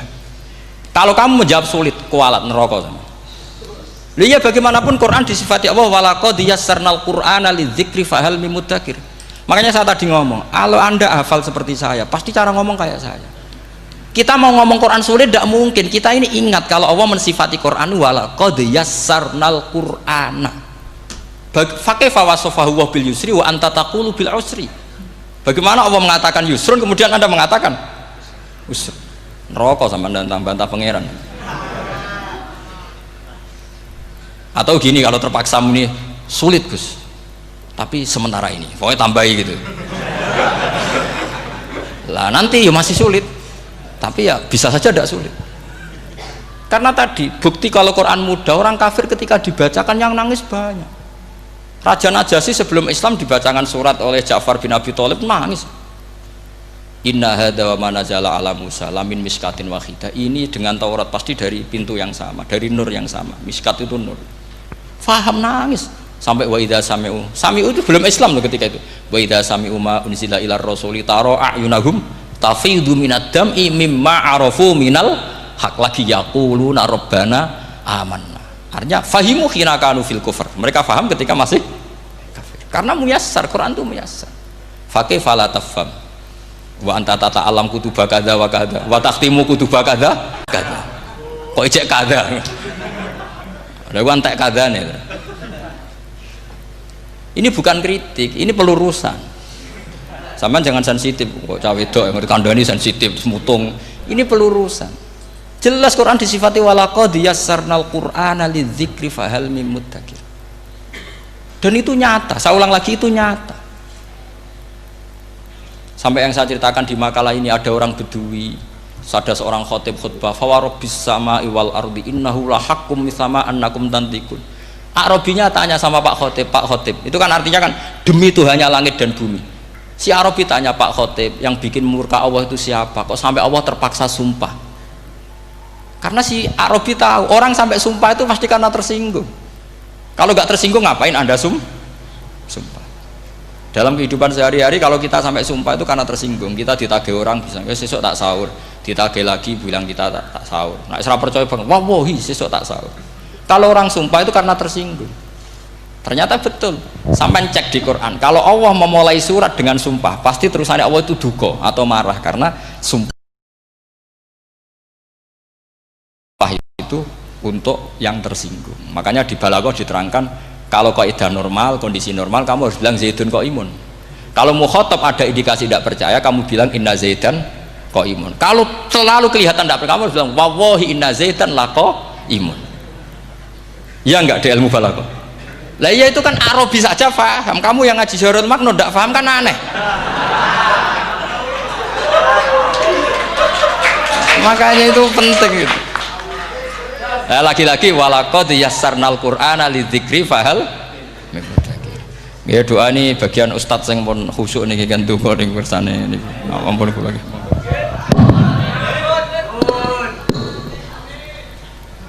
nggih. Alhamdulillah waktu sudah selesai habis nggih. Meskipun sebenarnya kita masih ingin berlama-lama nggih, tapi hari Jumat. Namun dari moderator mungkin kalau nggak menyimpulkan kurang pantas nih. Hanya satu kesimpulan, ketika kita ingin seperti beliau syaratnya harus banyak hafal. Ya, namun ini kemauan. Okay. Niki sebelum kami tutup mungkin kata penutup terakhir saking Yai, terus mungkin ditutup doa kali pengasuh. Okay. Penutup terakhir mohon. Kesimpulan Anda sudah benar.